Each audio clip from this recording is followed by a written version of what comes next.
1 week off from the stream, and all of a sudden OBS just wants to boomer itself all over the place. But you know what? That's pretty what's the right word here? On point considering where I am this week. First of all, guys, welcome back to another episode of The Good, the Mad, the Ugly. I am, of course, your host, Spencer. You may know me as Mav. You may know me as the editor-in-chief of Bounding Into Comics. You might know me as that Asian kid who keeps screaming about tokusatsu on your Twitter timeline. But yes, we are back after a week break. As you guys know, last week I was not at the battle station. I was not at my desk because one of my oldest, best, dearest friends in the world, he got married. So I had to go out of state. Went out to the beautiful state of Seattle, which honestly, guys, as a kid coming, California kid who now lives in the desert, seeing all that lush, trees, forest, all that sort of stuff, it was really, really, really nice. So I know Seattle has all of its problems and we can make fun of Portland and all of its stuff for forever, but at the very least, the wilderness, the landscape out there is beautiful. But with that, I was out. Yeah, so I was out in Seattle, went to a wedding. Cool fact for anybody out there who enjoys the show Twin Peaks. The wedding I went to was actually held at the same hotel that everything takes place in Twin Peaks, right next to the falls. I even got to go have lunch while I was out there at the diner that Dale always goes to, the Double R Diner. And they embrace it all. They've got pictures. They've got merch. It's all really cool if you're a fan of that show. So that was what I was doing this past weekend, which is why I was not here. But we are back. It is Friday night. I am here. We have stuff to talk about, obviously. If you caught the thumbnail before the show went live or you saw the title, you'll know that the main topic de la semaine is Venom: The Last Dance. I just caught this movie right before the stream, and oh boy, let's talk about it, because this is, by legal definition, it is a movie, and that's probably the nicest thing I can say about it, right? So we'll talk about that. There's some cool trading card game stuff that I want to bring up and just sort of fanboy over for a second, which we will get to.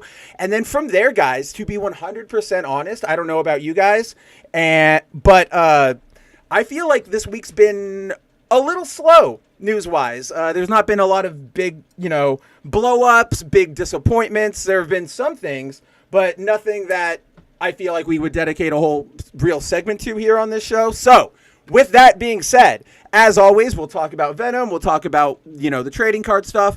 But like we always do, this is a show where I talk to you guys. So if there's anything you guys want to talk about, anything on your guys' mind, feel free to drop it out there. Feel free to throw it out there, and we will talk about it. But before we get started, I know we have some people in the chat, starting with Corey, who I can't bring up his comment because I didn't have my stream thing ready to go.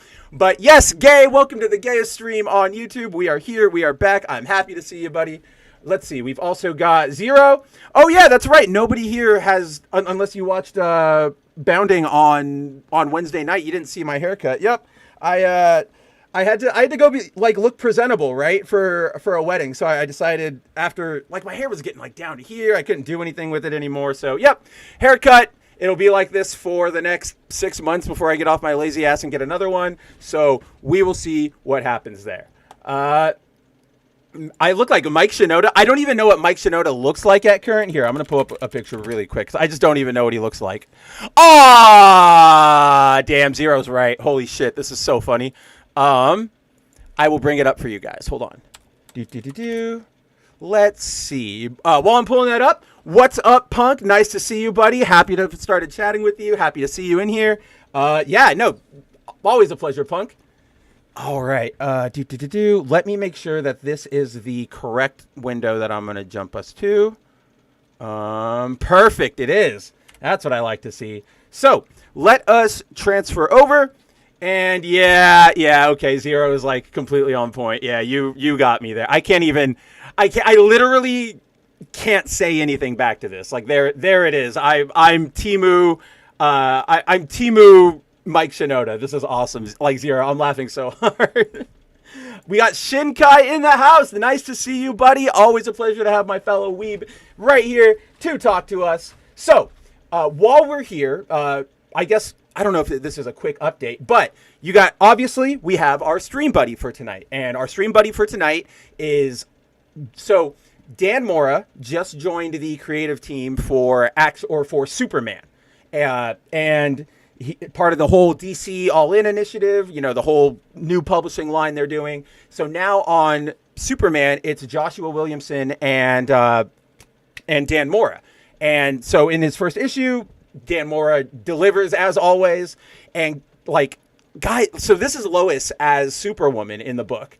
And I think I just have a thing for the way Dan Mora draws raven-haired women. Because, you guys know me. His Zatanna always gets me. His Yara always gets me. Or Yara. Sorry, Yara's a completely different character. But Yara Flores, Wonder Girl, always gets me. And now Lois. So clap to Dan Mora. As always, it's just an incredible piece in and of itself. But the reason I wanted to specify that, and I had that little sort of brain fart a second ago, is because I do want to address, in case you guys have noticed or may have not noticed, while I am back this week, we did not have a foil variant episode this week. So that would make 2 weeks in a row where Andrew and I were not around to talk with you guys about comic books. The reason for that? Completely normal. Nothing is wrong. The show is still running. We still are going to keep doing it. But between last week, me going to a wedding, and this week, Andrew is out in, I want to get this right, San Antonio, I believe it is, for SpaceCon with the Ripa crew and all them. So he just wasn't at his desk. So that's why there's no shows these weeks. We're not done with it. It is not abandoned. We just had real life stuff come up. So next week, we'll probably be back in the saddle. But to that point, that's where. So I guess the first topic I'm gonna start off with is Shinkai. I noticed that too. So here I'm just gonna bring up. We can start off with some comic book talk. I can give you your supplementary free comic book day issue of foil variant this week because I'm here, Andrew's not, and that's what I'm gonna do. So let me see. Let me pull up that book real quick, Shinkai. And let me turn off studio mode and go to comics. That's not the comic we're going to be talking about right now. That's an old one. I needed that comic for today's featured image. So Shinkai, to your point, I completely noticed that Lois has purple irises by Dan Mora. I think I'm not a big Lois historian, but I feel like that might be a thing a lot of people do for her. I feel like it makes sense. But more to the point, when I noticed this, I just it hit me in a way that was like, this is sort of what comic books should be, right? Nobody has purple eyes. It's not a thing that occurs. But you can play with reality and colors and perceptions and stuff in comics. So I absolutely love the way Dan did Superwoman here. But more to the point, so I'm just going to do some quick rundowns of comic books because I want to talk about them and we haven't been around for a few weeks. But as far as this issue, really solid sort of start issue. Or here, I'll keep it really general because obviously Andrew will be back for next week's foil variant. All the all-in series that have dropped so far, so, Action Comics, Batman, Detective Comics, Green Lantern, Flash, all of these books, Superman here, they're fine, right? There's some interesting setups in them, but nothing has really blown me away or been like, here we go, except for, if you guys caught the last issue of foil variant, Absolute Batman. That book I am completely a cheerleader for. I am so obsessed with it. Cannot make me not like Absolute Batman. Even that giant dump truck of a Batmobile he's about to get out, I am so 100% about. But I guess I sort of bring this up because now, so what is this? It's 2024. As a comic book reader, like myself, I've been reading consistently since Infinite Crisis was out. And so I've lived through my fair share of reboots and relaunches and all of this sort of fun stuff. And I guess this one just sort of feels very, right? Dawn of DC, I know a lot of comic book fans felt the same way, where it was like, oh, everything's canon, everything, but all right, so you're just going to do everything? There's no real stakes here? Sure, why not? And I was actually looking with Andrew, and this was crazy. I would love to go and talk to, even though this was only 2 or 3 years ago, I'd love to go talk to people who were actively invested in comic books and reading at the time. Because Andrew and I we were talking the other night and we noticed that all like post Dawn of DC, like post Dark Crisis, something about that event really sunk DC with the casual, like not the casuals, like the normies, but like the people who still read comic books but aren't necessarily involved in all the talks we are here in this sphere, right? Because we were talking and it's like, nobody read these Dawn of DC books. Nobody knows where these books are right now. I was telling Andrew because when I went to, I recalled the story on one of the last shows, but like a month ago, my local comic book store had a major crazy sale, like an anniversary sale, 50 to 75% off back issues. It was great. And so in doing that, I went and I grabbed this set of 4 Dan Mora. Let me see if I can find them because I really like how they look. Okay, cool. Of course I have it saved in a search because I was looking for them. Boop boop ba doo boop ba doo doo doo doo doo doo doo doo doo doo. Of course the one I click is like super tiny and doesn't help me. I hate that on Google when you like look up an image and you hover over it and it's like 1000 by 1000 and then you click it and for some reason it's like 50 by 20 and who is this helping? Who is this for? Not us. Not us. So, this is still insanely stupid small. Whatever. I don't like you. Does this work? No, it doesn't. Whatever. I can zoom in. It won't do it justice, but you'll at least get to see it. Bring it on up over here. Zoom in. Go full screen. Transfer to the web window. So yeah, Dan Mora did, so there are 8 pieces here. If you divide them up into 2, those were the covers for that Dan Mora did for Dark Crisis number 7. So one cover is Batman Superman, Hal and Barry, Diana Arthur, Titans, Captain Marvel. They're really cool. Like I don't like Dark Crisis, but I picked these up because it's Dan Mora, and I think once I get them in a nice frame and display them, they're going to look great. But there were oodles and oodles of Dark Crisis number 7. All of the variants, all of these covers were still ready to go. Just pick off the shelf there. And so I just want to know what that reaction was because, man, it's just sort of brutal for DC. But more to what I was getting at is that there doesn't really feel like there's a hook right now in DC. All of the stuff we're doing, all the stuff they've sort of thrown out is stuff we've seen before.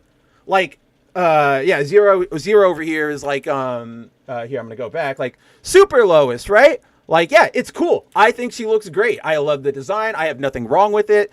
There's this amazing scene here. Like, they both hear, like, how do I set this up? So, yeah, Lois is talking with Jimmy, and they see an attack, and Lois hears everybody with her super hearing, so she's like, oh, I got to go to a broom closet. And that's where she sees Clark, and they exchange, like, the smile, and then they both bust out their suits, and they fly to save the day. It's a cute scene. It's cool. There are these good moments, but we've seen Superwoman Lois Lane before. This is something we've done. It was actually one of my favorite things out of Rebirth was when they did Lois, Lana Lang, Superwoman, Firestorm type deal. Like, I really liked all that. And yet here we sort of are retreading this path. And it's sort of consistent across the rest of the books where, Green Arrow is back fighting, corruption in boardrooms. The Flash is dealing. What even happened in that Flash issue? Oh, there are 2 Flashes. Why are there 2 Flashes? This is interesting. Green Lantern. Oh, there's another rogue element of lanterns that we have to take care of. Like, obviously, I'm not saying these stories are inherently bad, but it just feels like the way they're being executed has just been something we've seen before. So this more feels like a palate cleanser to something average rather than like a palate cleanser to here's our big next series of things. Obviously, we're only like 1 or 2 issues in on all of these books, so I'm really just going off of this, first issue. But in comic books, that's sort of, especially when you're doing like a relaunch or anything like that, like number one is where you need to like grip people, make sure everybody knows like this is what we're doing here. And so far, none of them have really delivered on that. I'm still open to it. I'm still going to be reading a couple of these books, like the Flash book, the Green Lantern book, Superman here, definitely. Either Batman or Detective Comics. I can't remember which one it is. The one with Jimenez and Zdarsky. I think Batman. I think that's Batman. So I'm still reading them, but definitely got to impress me a little more coming right out of the gate. Let's see. Freaking Punk says, I gave Tom Taylor's Wonder Woman a shot, and that lasted up to issue 9. I just lost interest in it. So I think Punk means Tom King. And yes, so surprisingly, do I even have any Tom King Wonder Woman imagery to pull up? I think I don't, because I don't. We all know on this channel that I am not a fan of Tom King. I think he is a genuine hack. I do not think he is talented. I think he is one of those people who thinks, dark and edgy equals mature and respectable storytelling. And that to me is just pretentious, just all the time. His Wonder Woman book is a culmination almost of that pretentious, my book is making the message for everybody out there, right? Because in it you have the we've talked about this before, but the main villain is the Sovereign, who is an old white man who controls America secretly, and all the Amazons are under attack because prejudice or whatever. It's all so lazy. What's the right word? Lazy, predictable, and just sort of like, okay, we get like it. Honestly, Tom King writes in the way that. So you guys know this, Mavlor. I was an English graduate when I went to college. That discipline, that major, that field of study breeds a lot of snooty, I think I'm better than you, I'm going to change the world creatives. And a lot of them would write this sort of shit. Like, America's always been controlled by a secret white evil man. And they would think, I'm the smartest. This is so good. Nobody's ever done this before. But everybody else in the room was going like, that's really generic. What are you going to do with that? What's the idea beyond that? Evil white man control America? All right, that's all you have. So Tom King, I'm surprised you made it 9 issues,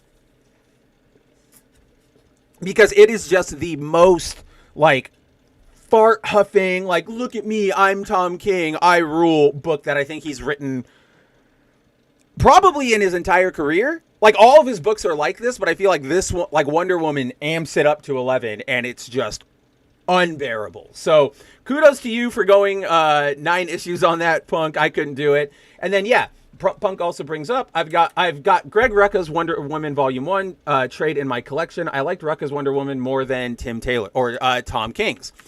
I agree. Let me make sure this is the one I am thinking about, because I'm pretty sure Rucka's Wonder Woman was New 52, wasn't it? He's written it. He's written a bunch of them. Greg Rucka, Wonder Woman Wiki. He wrote. Yeah, he was. Oh no, he was Rebirth. Who was before this? Who was before Rebirth? Because I remember I really liked the New 52 one. Let's see. That was Brian Azzarello. That's right. That's who it was. But yeah, Greg Rucka's run in Rebirth, I actually really liked that too. I thought that period of New 52 to Rebirth was insanely solid for Wonder Woman as a character. It helped to establish her less of like, I'm only Amazon. It, gave her identity as like a solo hero. I think it undid a lot of the damage that the Infinite Final Crisis era did to her character. Because there's that panel where Diana's like, why do you think I don't have any supervillains, Cal and Bruce? Because I deal with them when I fight them, I deal with them. And it's like, whoever wrote that, I don't remember who wrote that line off the top of my head, but it just is such a fundamental miss of what Wonder Woman is supposed to be. It's like, yes, Wonder Woman isn't averse to killing, but she's not Zack Snyder, where she's going to rush to kill as her very, very, very initial action, her very initial reaction. So too many people took that and ran with Diana is a sort of almost Wolverine type character who disregards social norms and just says, why don't we kill them? Why don't we fight? So I thought that era really did a lot to undo it. But then we got like Wonder Woman 84 or not just 84, but we got the first Wonder Woman movie, which was good. But then that led DC to be like, oh yeah, let's reinforce Diana as Amazon. It's like, we know. You don't need to keep bringing it up. Sort of just like we know Cal is a Kryptonian. We don't need to mention Krypton in every issue. I know they do. They don't need to, because your readers, have some faith in your readers' intelligence. So, yeah. And then after that, we had, after 1984, her character was just sort of sunk. And that's when they started just throwing her on all these teams and trying to find a spot for her. Like when she went on like the Justice League Dark, it was a bit of a weird fit. So I do feel bad for Wonder Woman. She does deserve a lot better. The Rucka run is good. The Azzarello run is good. Tom King is just the worst person to put on any book. And it sucks because that's a flagship character. And you gave him an artist. You gave him Daniel Sampierre, who is a fantastic artist in his own right. In case you guys don't know who that is, he is the one who all those all-in variant covers that were like silver foil with one character image on it, he drew all of those. He's also drawing what's the other one, right? He's drawing covers right now for Justice League Unlimited that's about to come out. So he's around. He's a great artist. And I'm like, stop giving great artists to Tom King. Mitch Gerards, who did his Mr. Miracle series, he's a fantastic artist. Wasted working with Tom King. So yeah, that's my sort of Tom King rant. I don't really have anything positive to say for him. And honestly, this isn't even touching on the fact that I can't stand the man because he is an ex-CIA agent. Like he was integral in executing, taking part in, planning, all of that stuff, the American invasion of Iraq for the CIA. And you guys know me. I'm a patriot. I love my country. There are just wars, of course, but we all know that one was a complete lie, and we got, thrown into that meat grinder for, for elites and politics. We don't need to get into all of that. You guys I'm pretty sure all of us here are probably routinely on the same spot when it comes to the Iraq war. But yeah, that just completely sours Tom King's work in my mouth. Let's see. Punk says, I never bought a solo Wonder Woman comic before. I bought Tom King's Wonder Woman. That is so, and that's sort of a weird thing, a weird failure, I want to say, on DC's part, because at least from the comic book side of things, I feel like they don't really truly try to give Diana her due, right?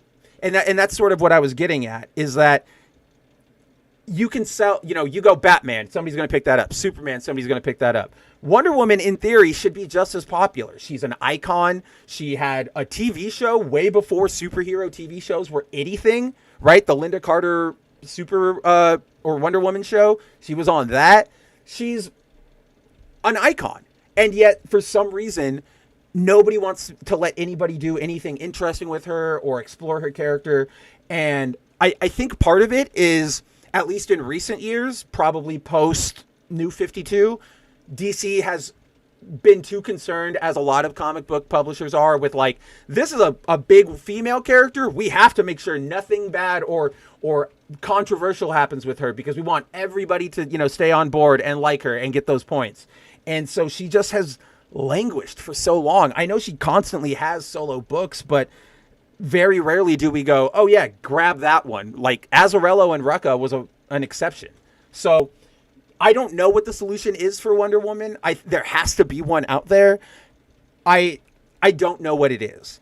We'll probably, for example, I will bring this up right now because it's relevant. I won't spend too much time on it because I'm sure Andrew has thoughts on it, and we will bring it up on the next foil variant. But that's sort of what they are trying to do here in Absolute Wonder Woman, which also dropped this week. It's I'm gonna admit, like, this one didn't really rock me the same way that Absolute Batman did. The premise is pretty solid. It's essentially Diana was born and raised in hell instead of with the Amazons. But the thing is, from there, it all still is just the same sort of Diana story. Like, she grows up, she's virtuous, we love her, we all know her, she has that hero spirit. And then she's a noble sort of like fish out of water who comes to protect a man's world. So, like, this is still the Diana character, but something about this just isn't like, yeah, this is awesome to me. And I couldn't tell you what it is, guys. Like even, I know some of you out there are probably going, oh, well, Spencer, you say it on stream all the time. You're not a sword and sorcerer type person. You don't like that, fantasy magic and all that. And it's like, yes, but mythology is a little different in my, I love mythologies. I love the idea of like stories that we applied to the real world. Can I imagine that's the kind of stuff I like. So I would imagine this sort of different mythological take on an ancient warrior would have done something. Again, one issue in, so I can't judge too hard, but it's just sort of like female warrior is here. I don't know. I feel like there's just, when I look at this character, I'm not going, this is Diana. I'm going just like, this is a Wonder Woman. And that's not saying this is a bad version of it or a bad attempt at it. It's just somebody is there. She needs something at this point. And I think she runs too close up to Superman. So when you have the Trinity, you've got like Batman. There's the serious, dark, brooding one. Then you've got Superman, who's the opposite. He's the optimistic, happy, older father figure type of superhero who you want to look up to. When it comes to Diana, obviously, if we just went really straightforward, she would line up more with Superman. But you can't have both of those characters sort of trying to play in the same role. So they need to distinguish her from that. Maybe make her more of a middle ground, but without the I'm ready to kill everybody at a moment's notice like bent to her character. I don't know. But that's my take on Wonder Woman. But more to the point, Absolute Wonder Woman, fine. Nothing to really write home about. Hopefully they impress in the next one, because I am excited about the Absolute line. I'm really ready for Absolute Superman. I think that one's going to be really, really, really cool. And yeah, that's all I've really got about Wonder Woman. Let's see.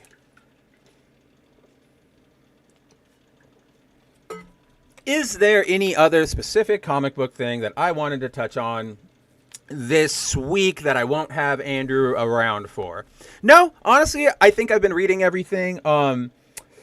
Probably, yeah, I've been in this weird state over the last week since I've been like recovering from, being out and social, where I've been reading a lot, like before bed, I've been reading a lot of like back issues and stuff for some reason. So all I can really say is like Flashpoint Beyond, pretty good. I forgot how good that miniseries was. The Dawn of DC, Flash, and Green Lantern stuff, kind of interesting. The most recent Flash run with Joshua Williamson, I realized like a couple days ago I hadn't closed it out, so I just cut up on those. It's okay. Again, a lot of these discussions are things I know that I need to have with Andrew, because he's going to be my counter, and it'll be an actual discussion. So, with that being said, let's move on to... let's see. Okay, let's talk about this real quick, because I think this is interesting. I'm sure nobody else is going to think this is interesting, but this is why I have my own show, so I can talk about whatever the hell I want, and you can either tune out or hang out. It's all good. If you tune out, I'll see you later, but I hope you stick around. So, in case you guys haven't heard me talk about it for a while, or for some time, there is... So we all know this here, especially longtime viewers. I love trading card games. I play all of them. In fact, at the wedding I was at last weekend, I brought my giant case of like 7, 8, 10 decks, dices, playmat, because all of my friends, we play. So that's what we did. We would go out, get drinks, get really drunk, and play some Magic the Gathering. It was pretty great. But more to the point of what I'm talking about now, for the last year, I believe they announced it, honestly, actually like a year ago. Or let me step back one sec. As you guys all know, Magic does a lot of crossover sets nowadays, at least, right? They're called Universes Beyond, and it incorporates things from pop culture. They started with that Walking Dead set, but they've since expanded to things like there's a Hatsune Miku set that they're doing right now, which for example, I've got all 3 of the 4 that are released so far. There's one left that I got to grab. It's just not out yet. There's Street Fighter, there's Transformers, there's I'm totally blank. Oh, like Assassin's Creed, Fallout, Tomb Raider. There's a bunch of different stuff they're doing now. So over the weekend, last weekend was New York City Comic Con, and they unveiled the Marvel Magic card set, right? So I'm just I need to find them again and pull them up because I have lost them. Can you guys see how organized I was for today's show? This is sort of what I was talking about at the beginning, that it was so appropriate that my mic boomered at the top, because I've been having my most boomer week of all time, because about 2 weeks ago, while working out, while doing a deadlift, I didn't realize it at the time, but I pulled something. I strained my spine. And so over the weekend, it got to the point where I could barely walk. So on Monday, I went to the urgent care. They took a look at me and they were like, yeah, you have a spinal strain. You need to take it easy and not work out, not do anything for a week. So all I've been doing all week is sleeping, work, and crouch walking all around the house. So I totally feel like this is a boomer week. And at this point, I'm just going to embrace it. Where is everything? This is the problem when you talk to people and you don't put whatchamacallit, or you just lose track of things, rather. Let me put it that way, because I know that I shared all of these somewhere. Also, companies need to get better about just putting all of their images of something in one place, because I am sick. The reason I'm going to a DM where I sent these all to somebody is because otherwise I'd have to go to 7 different fucking pages of varying size, Magic.com has the main card, it has the Wolverine card, but I can only find the fucking adamantium bonding chamber at Scryfall. It's stupid. I hate it. And yeah. So last weekend, as I was saying, Marvel unveiled Magic Wizards of the Coast unveiled the first of their Marvel sets. So we are getting a couple, obviously, with most sets, they are original cards and also new versions of old cards. As you can see here, Storm's Will is basically just Jessica's Will, or Aurora Borealis is Manamorphe's. So, hey, look at that. Timon is here. What is going on, buddy? About time. Where were you? So, all in all, we're not going to sit here and go through every single one of them and their effects and everything, because that would just take way too long. And I don't know how many of you guys here all care about the intricacies of Magic combos. But we got Storm. We got... hey, I asked you to open that picture. Go. We got Storm. We got cool Black Panther ones. Although I was laughing with my friends that the...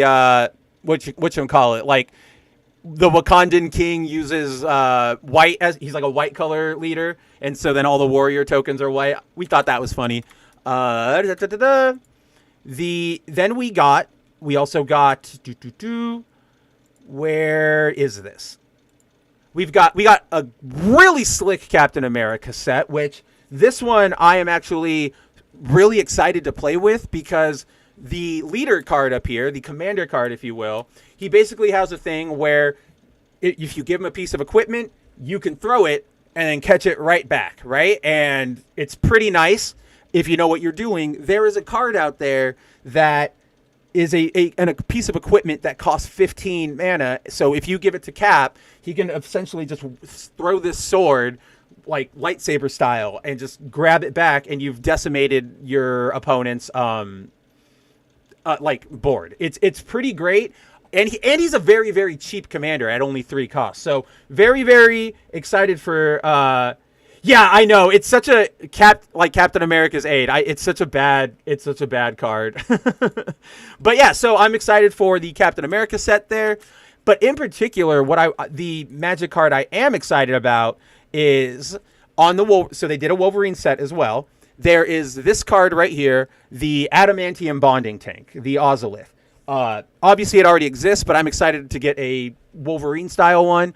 But essentially, what it does is, if you have a creature on the field that has like plus damage counters, if that kind of creature, if that creature would die, you discard it and all of its counters go away as well. But if you have this card out, when it dies, you just put the counters on that card, and you can then just move it to anybody else.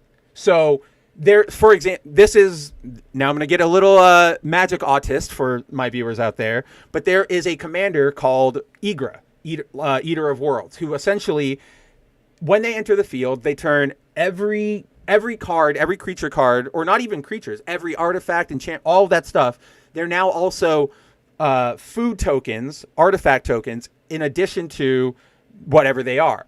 When a token dies, Igra gets 2 counters on him for each one that died. So that thing can ramp up really, really, really, really, really fast to like plus 48, 48. And so if by some miracle somebody manages to destroy that, oh no, that's too bad. Take those 48 counters, put them over on Adamantium, and you're completely good to go. And you just bring them back. So it's a really scary thing. So yeah, I'm pretty excited about these cards. Now here's the part where I will say I am kind of pissed off, and like I'm going to complain, but then I know that I'm probably eventually going to spend the money anyway. When you normally get a secret lair set of cards, it usually is about 8 cards or so for $30, and you get $40 after you pay for shipping.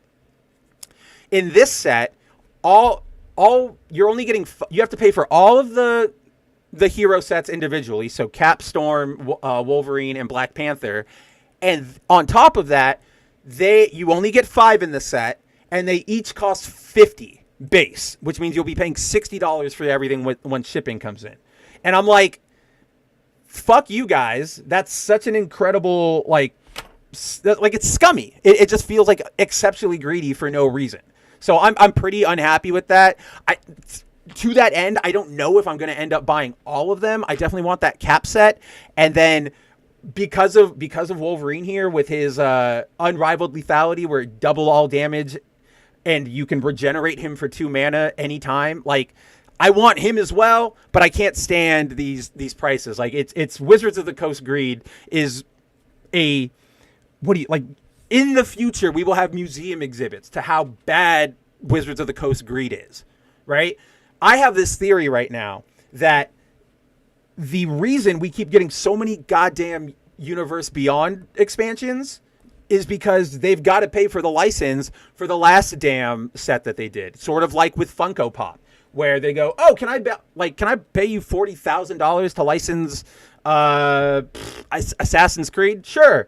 Oh shit, nobody wanted those cards. Well, now we're going to license this, and hopefully that'll hit.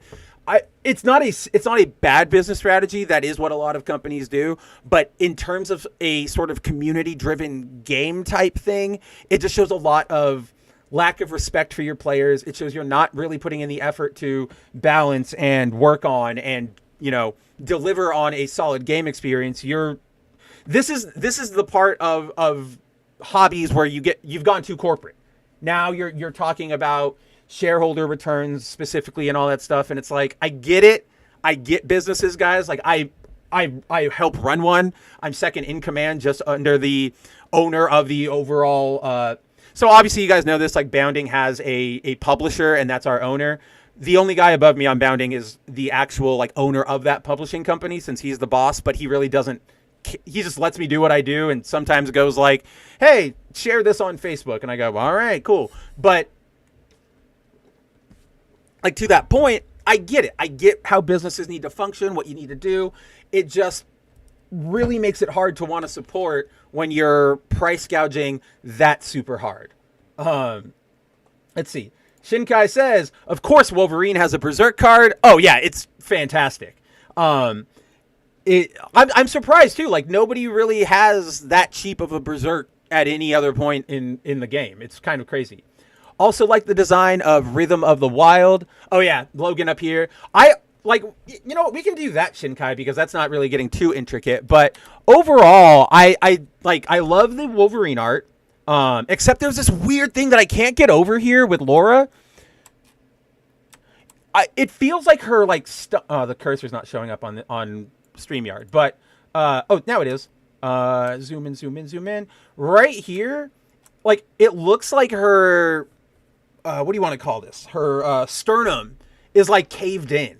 I know that they're obviously trying to show, like, the rib cage and the, like, six-pack outline for Laura, but I keep looking at that, and it looks like she got, like, punched really hard and got, like, a rabbit's hole in her body. So, oh, yeah, like, Wolverine art looks really cool. The Captain America art is kind of fine. I'm actually not that big of a fan of most of these. I like Flawless Maneuver here with the laser being deflected, but and I like the Captain America First Avenger. It's simple, but it works, right? And clearly it's the MCU pose that they have Chris Evans do in the title crawl, but nonetheless, it worked. Captain America's Aid, as we were laughing about a second ago, Timon, I'm not a fan of this card. It's a fine effect, especially for a Cap deck, but it's like, okay, you guys are trying stupid hard to, remember, Sam is here. Sam is here. Also, I just realized this looking at it. This is crazy. That flag right there, I'm pretty sure was inspired by... There's, like, absolutely no good images of this cover I'm trying to look for. So do you see, guys, how here, I'll zoom in on it, make it easier for all of us. You see how this flag is oddly long, right? Like, even if you take into account, like, vision horizons and all that stuff, it looks really, really, really, really long. It looks like a baseball pennant over an actual American flag. Now, the reason I bring that up, most people would probably go, oh, it's just a weird flag. They drew it very, very odd. The problem is, for the longest time, there's been a piece by Adi Granov right here of Iron Patriot that I have always thought looked the exact same, like this issue right here came out in 2007, 8, and I remember thinking when this came out, like, what the hell? Yes, there you go. Oh my God. Like, Timon got it. Yeah. Is it the Patriot flag? Yeah, it's the Iron Patriots one. And that's what I was getting at, Timon, is like, for years, I've always looked at this cover and been like, why is that flag like that? It makes no sense. Adi Granov is a great artist, and and it all makes sense. Like, the flow and the ripples and everything makes sense. It's just long. So to me, when I see that on the Cap flag, that's 100% what they were going for. This weird sort of really long flag parallel. So, what is, it also might look, let me check this real quick. It might, is it on this one? Okay, no, I was right. It is this picture. It is this picture. So, I don't really have, there's nothing to really, like, ding anyone on. It's just more of sort of like a, that's what you took inspiration from, was the long flappy flag. Not the Iron Patriot, the New England Patriots flag. Oh, yeah. Okay, I can see it now. Yeah, especially with, like, I'm right there with you, Timon. Iron Patriot flag moving more like the movie Spawn cape looks strange, right? And that's sort of what I always walked away from this image with, Shinkai. Like, something is off about it. And it's especially it's just too long of a flag. It's disproportional, right? We all know that, like, American flag, like all flags, perfect triangle. But this one is like this, where it's like a super, I can't do shit right now. Like a super long, oh my God, why am I, because I'm doing it reverse. Like a super long banner. Yeah, so it always weirded me out, but it is what it is. It's there. This card's probably, if I get it, probably not going in any of my decks. I am one of those people who I like the aesthetics of my deck. I know that I can get ugly looking cards or ugly variants, but damn it if I'm not going to go for, like, the foil one or the one that looks like the most interesting. So get out of my face. But then, yeah, the Black Panther ones, are actually, to me, probably the better looking ones, especially because I really like Boss Blessing with the green coloring around it. I think that looks really cool. and then, the Panther God in the back. I think that's a good piece. There's a lot of really good detail here on the secure the waist, even though it's not that exciting. All the detail on everybody's clothes, the background. This looks like an old school Magic card. This is T'Challa's just standing here, but I think this is a really good painting of him with the Dora Milaje. Very much feels like it could have been a comic book cover. Then I really like this one right here, Claw versus Black Panther. I think that one just looks really cool. And then there's not a lot to write home about, the token cards and the skyscraper, but they look fine. I will give the Warrior one that at least it looks like a spear being pointed at you. A lot of artists, myself included, have trouble with that. and then, yeah, Storm. Storm looks pretty cool. She looks fine. I really like the Storm's will, just that red bolt of storm like fire. And yeah, so pretty decent art. I do keep laughing though at Aurora Borealis because it just reminds me of steamed hams from The Simpsons. So Aurora Borealis confined completely to this card for 2 mana. May I see it? No. Bast looks weird. The Black Panther mask looks like it's from Cats. Let me pull it back up. I can see that. I can definitely see how it definitely like the shadowing plays more into like the cat lip. I definitely see what you're talking about there, Timon. So I think that might be a personal preference thing. It doesn't bug me too much, but I can completely see what you're saying, especially in comparison to regular masked T'Challa over here. So I totally get what you're saying. Won't bother me as much, but I will notice it from here on out. Anyway, the reason we got on this topic of the Marvel Magic cards is because last year, right after they announced the Marvel set, Wizards of the Coast announced that they were going to do, in one of the few sets that actually like thematically, setting-wise makes sense, they were going to do a set of Final Fantasy crossover cards. A Universes Beyond Final Fantasy set. Now, we haven't heard any news about it since they announced it last year until literally today, where just like a couple minutes before we went live, or before I went live and you guys joined me, Wizards of the Coast unveiled the first. Hey, come on, let me get over to this window. Wizards of the Coast unveiled the first look at the card art for some of these cards. So, it's pretty cool. So really all we're doing right now is we get a Kefka card. Like, this looks amazing. So yeah, all we have right now is the art, this beautiful lightning card. And so we don't know the effects, but even the art alone is making me like, damn, I'm so excited for this. Like a Kupo Mailman or Moogle Mailman. Yuna and Titus finally kissing. I saw this. I sent this to my buddy who's like a huge Final Fantasy weeb like I am. And I was like, it took a Magic set, but they finally did it. They finally kissed. I'm sure my other Final Fantasy nerds out there know. And not just Final Fantasy, like it's a Japanese sort of media trope where if two characters have feelings for each other, the closest you're going to get to like a resolution is like, I've always cared for you. And then like they look between each other and they realize what they mean. Or maybe they like touch hands at one point. For Yuna and Titus, you guys would remember that the culmination of like their romance was when they like fell into the pool and they're like laughing while they're not the ha ha ha, but they're like when they dunk in and they're just like enjoying that moment together. But now they finally kiss. No, Zero, I don't believe as much as I can remember, this isn't in the game. They don't ever do this. So I'm just like, finally. And Zero, if I'm wrong and you have it on hand, like feel free to send it to me somewhere, anywhere, and I will look at it. Actually, thank you. A good point for a detour, Zero, because I've been messing this up on the last 3 streams, like Foil Variant and Good Mav Ugly. But because it makes more sense to announce this during the show when people are watching than at the end of the show when most people have already jumped out, especially when I'm doing my outro. But guys, quick side note, we have, and by we I mean me and Andrew, we have opened a Studio Kabuto Discord server.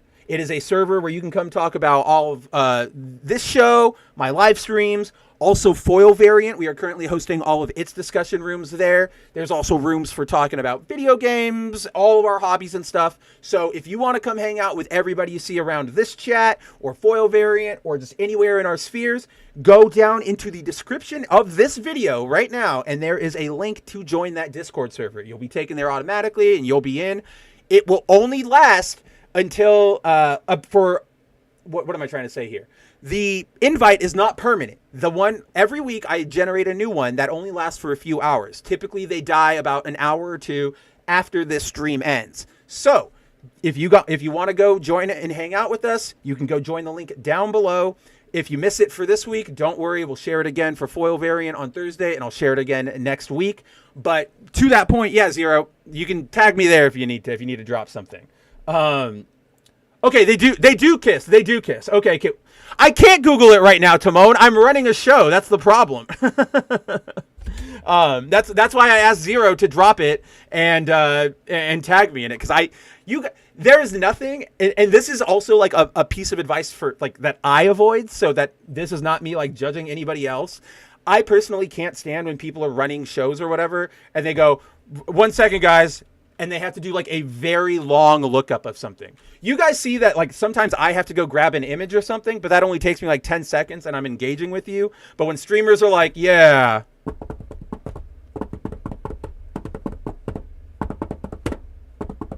like I can't stand it. It's like, you're not a performer. You don't know what you're doing. So thank you, Timon. And I didn't doubt that you remembered the game. I was saying that I don't remember it. That's why I said, if you can validate it, you bastard, do it. Either way, I'm happy to see these two kissing. I'm happy that an official piece of kissing Final Fantasy merch exists. And then, yeah, let me back up 1 second, because, yeah, I sort of had that same reaction too, Timon. I do agree that Lightning does suck. I actually like her supporting cast a lot more than herself. What's his name? Sauls. Zero knows, because I'm always bringing him up when we talk about Final Fantasy 13.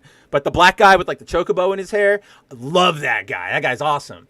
But 13, I feel like Lightning doesn't have anything sort of special to her, right? She's very much the way I've always looked at her, is she's just pink-haired Cloud, which is not bad per se, but we've already got Cloud, right? And to that extent, we've already got like Vincent and Squall and all these other, not brooding per se, but like monotone, emotionally, emotionally, like not stunted, but like you guys know what I mean, like emotionally like dead almost.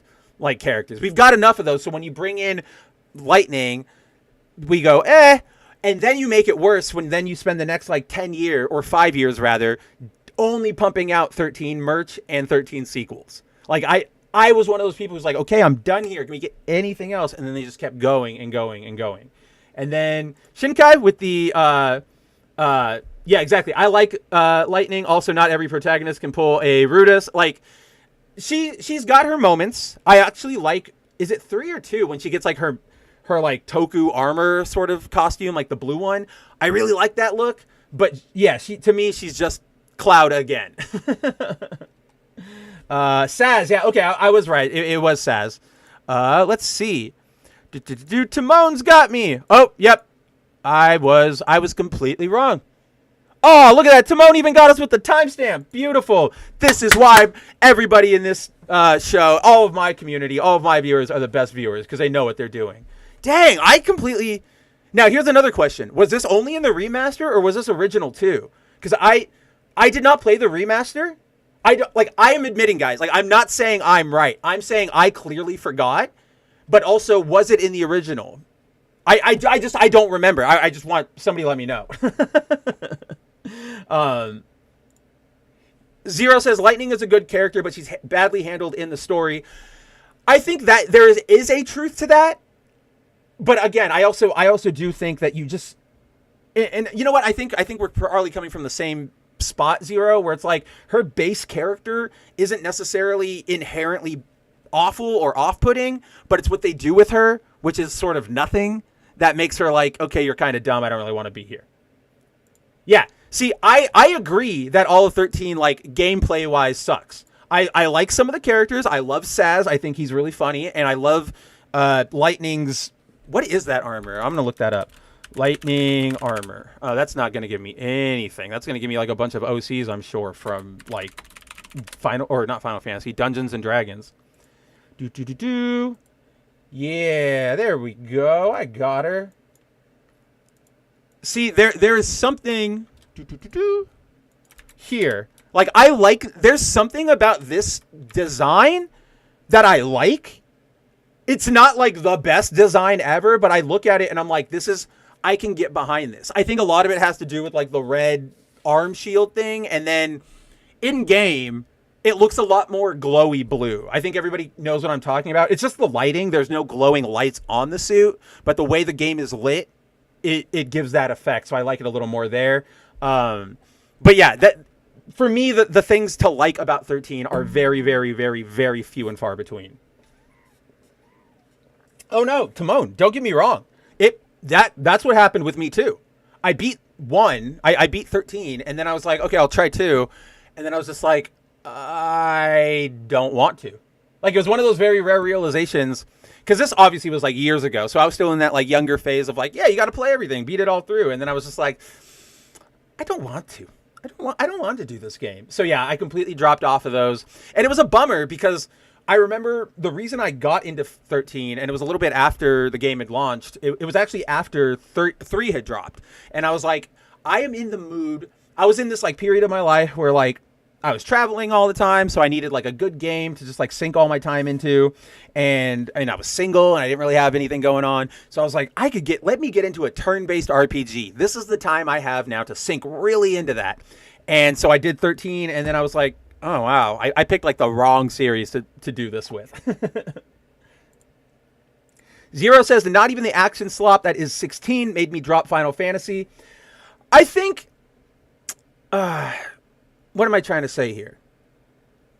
Like, it clearly made, like, 13 did make me drop Final Fantasy, but then it's also, like, because every game is a different one, or at least every series is a different one, I can let myself, like, okay, I'm not in for 13, let me try 14 again. Okay, I'm not in for 14, let me try 15. Pardon me.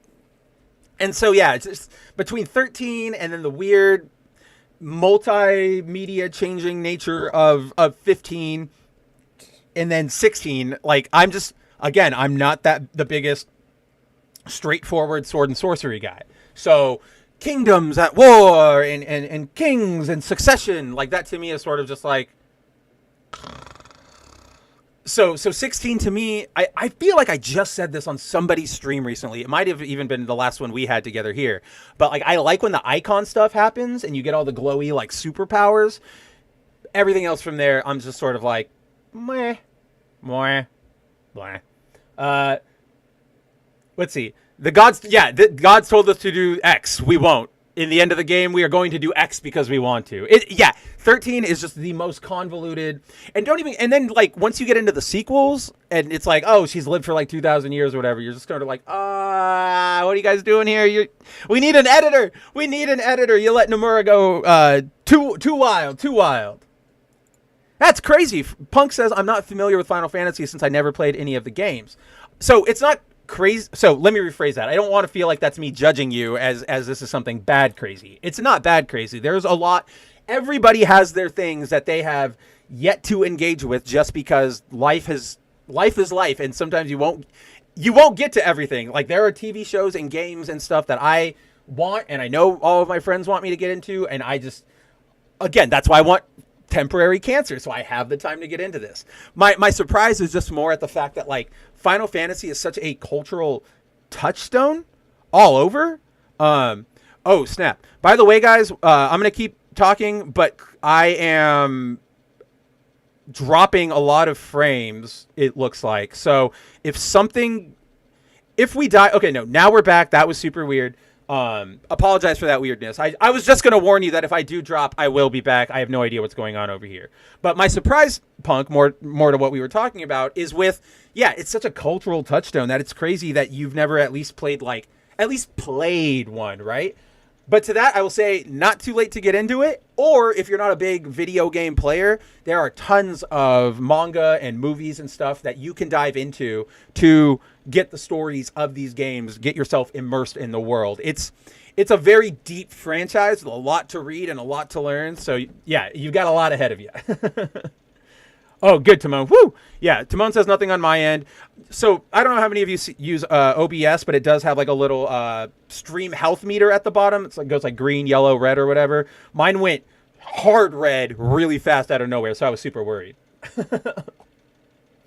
Let's see. I could stomach Type O because still have the Final Fantasy flavor, 15 and 16 to be a spectacle fighter in a sense. Not to mention 16 is far too bleak even for Final Fantasy standards, and this is from someone who likes the plot of Type O. But see, that's sort of what I'm getting at, Zero, is that even with Type 0, it is more fantastical of a setting than 16. 16 really strips away the fantasy of the fantasy, right? You don't have your airships, your weird gun swords. You don't have your belts everywhere sort of design. You don't have anybody with the extremely crazy, like, spiky hair. So that's why, like, Type O has more of that classic Final Fantasy identity. And yeah, that's just with me. 16, it abandoned too much of the franchise it was coming from. So to me, I'm probably not going to, rush out to complete it. I'm probably just going to wait for Rebirth to get a PC date, or 17 to be announced, or a 9 remake, anything else. Hell, at this point, I will go back and I will play 6, because I've actually been itching to play 6 for a long time. Punk says, I'm into playing racing games like Mario Kart 8 and Gran Turismo. All the more power to you. I like racing games, but I'm almost sort of like particular with my racing games. Like, I'm not a big fan of Mario Kart. I know people, like, it's fun and it's solid. Like, it's a good game. It just isn't my cup of tea. Like, I like Diddy Kong Racing more.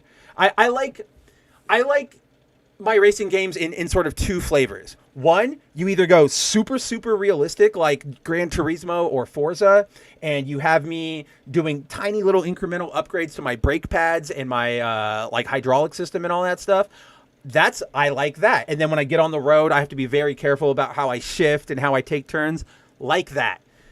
On the other hand, the other type I like is like super out there sort of wacky racing type of stuff, like Diddy Kong Racing, or my personal favorite, and I'm sad that it'll never come back because they are allergic to money, but Burnout, right? Like smashing up against other people and making their debris take out other racers.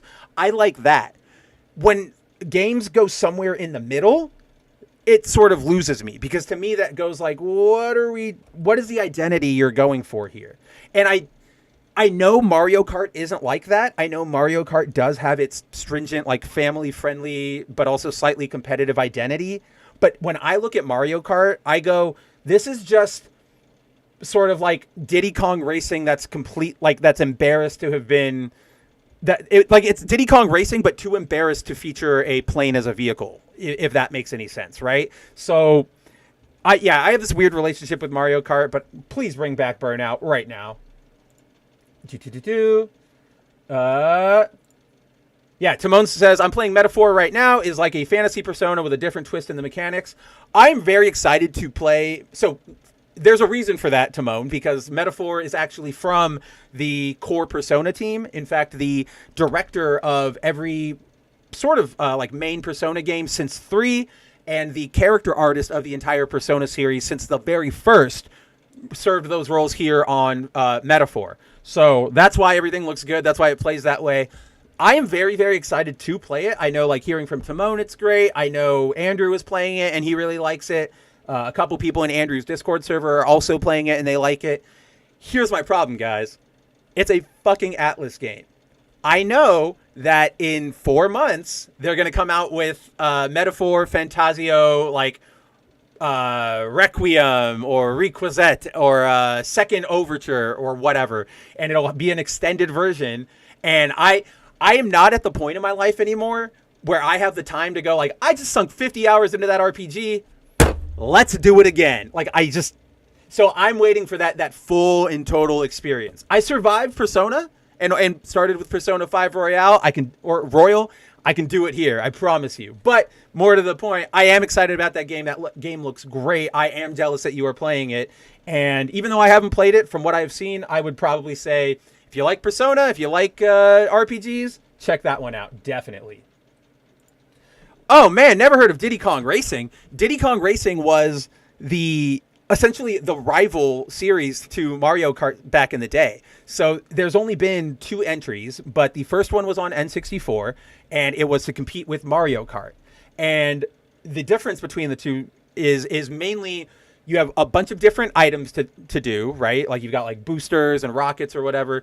It's very similar to Mario Kart items, but a little different. But the biggest changes are all of the cast are sort of original, rare related characters. Like you got Banjo, that's where he started. Diddy is in it. Oh my gosh, Conker, like Conker's Bad Fur Day Conker, he's in it as well. So that's your cast of characters, and the sort of hook of it is that there are 3 different track types. So if you pick a track, there are 3 different ways you can tackle it, either by using a hovercraft to go on water, a car to go on land, or a plane to fly above them all. Some maps, you can like change the vehicle mid-match, and it's so cool. It's so much fun. And yeah, I like that more than Mario Kart, where it's sort of like straightforward. Especially like I want the plane mechanic. I want to be able to like go up, left, right, dive bomb to get some air. That's what I really like. I'm a big pilot type of person. My favorite video game of all time probably is Star Fox 64, because I think to me that is the perfect, like, it's got character, it's got identity, it's super polished and fun to play, and it's got massive, massive, massive replayability. Just on and on, and it's like arcade style. So that's where I'm probably coming from a little bit. But yeah, Diddy Kong Racing, that for me is right there. It was supposed to come before, but it didn't. So guess what? Guess what, Zero? Doesn't matter. History says it came before their games. I actually don't know, Punk. I am not a connoisseur of the eShop or the virtual console or anything on Nintendo, because I've got 4,000 other ways to play it that don't require me spending another $20. I feel like it should be somewhere on there, because it is a first party Nintendo game. So give it a look. If it's there, I would highly recommend it. If you like Mario Kart, you won't be disappointed by Diddy Kong Racing. Let's see. Yeah, Timon says, yeah, I know, but I'll only buy the like second remake version of Fantasio on a discount sale. Yeah, no, and that's exactly. Everybody is free to have their style of how they want to approach buying the game and engaging with it. That's just how I'm waiting for the super big experience. All right, let's see. Yeah, okay, that is what we were doing real quick. Is we were on the Final Fantasy cards, and so yeah, we got Lightning, we got the Titus and Unikiss. And then I believe, we got Selic from 14, which is pretty hilarious. And then, boom, you've got our boy, Sephiroth. He is here with the Aerith drop, if you will. So, all in all, not a lot, like, ooh, how are they going to play or whatever. To me, I'm just sort of excited to see that it's happening. They're going to be out. And hopefully someday I can make a deck that uses Cloud or Vincent as a leader. I am worried because, like all releases, it's going to be limited through their website, and on June 13th, we're going to have to battle to pre-order them, but we don't know yet. No, Timon, so what we just saw were only 5 cards. The set is going from Final Fantasy 1 straight through to 16, so it's going to have everybody. You're going to see your Zidans, you're going to see your Garnets, you're going to see your Squalls, you're going to see your Rionas. Guarantee it. So, because, yeah, like right there, all we saw was, 14, 6, 7, and 10? That ain't enough. That ain't enough. So, yeah, it's going to be everybody. So don't anybody who didn't see their favorites here fret. You're definitely going to see at least, like, an equipment card that has them on it. All right. So yeah, that was basically all I had for the for that. Let's see. What do I want to bring up for this next topic? So, you know what? Let's just make it. We'll just make it easier.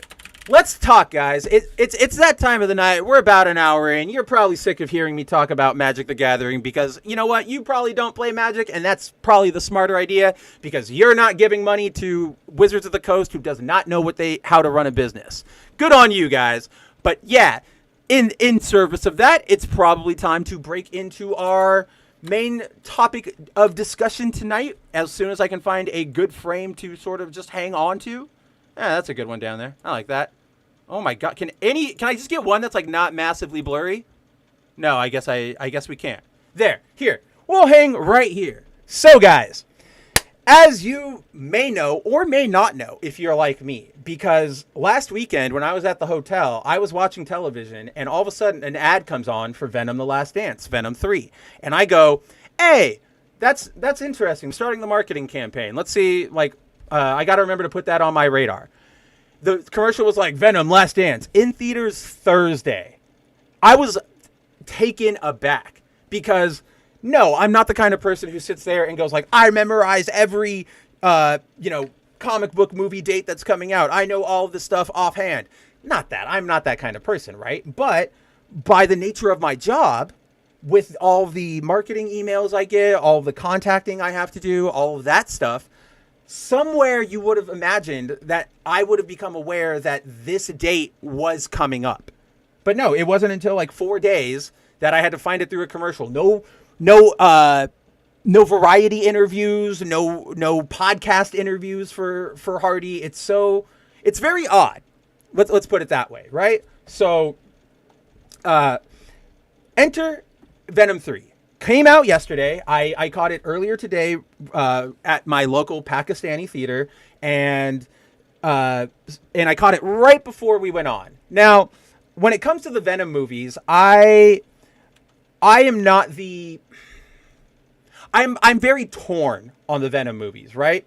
As a giant spider dork and a comic book reader and a fan, I do not, and just probably someone with taste, I did not like the goofier sort of relationship Eddie, or not, let me rephrase that. I didn't like the goofier portrayal of Eddie that they were kind of doing. You guys might remember there is a scene in the very first one where Eddie is at a restaurant and he's sort of overheating from, his new bond with Venom, and he hops into a lobster tank and sort of is just like, yeah, no, I needed this. What's up?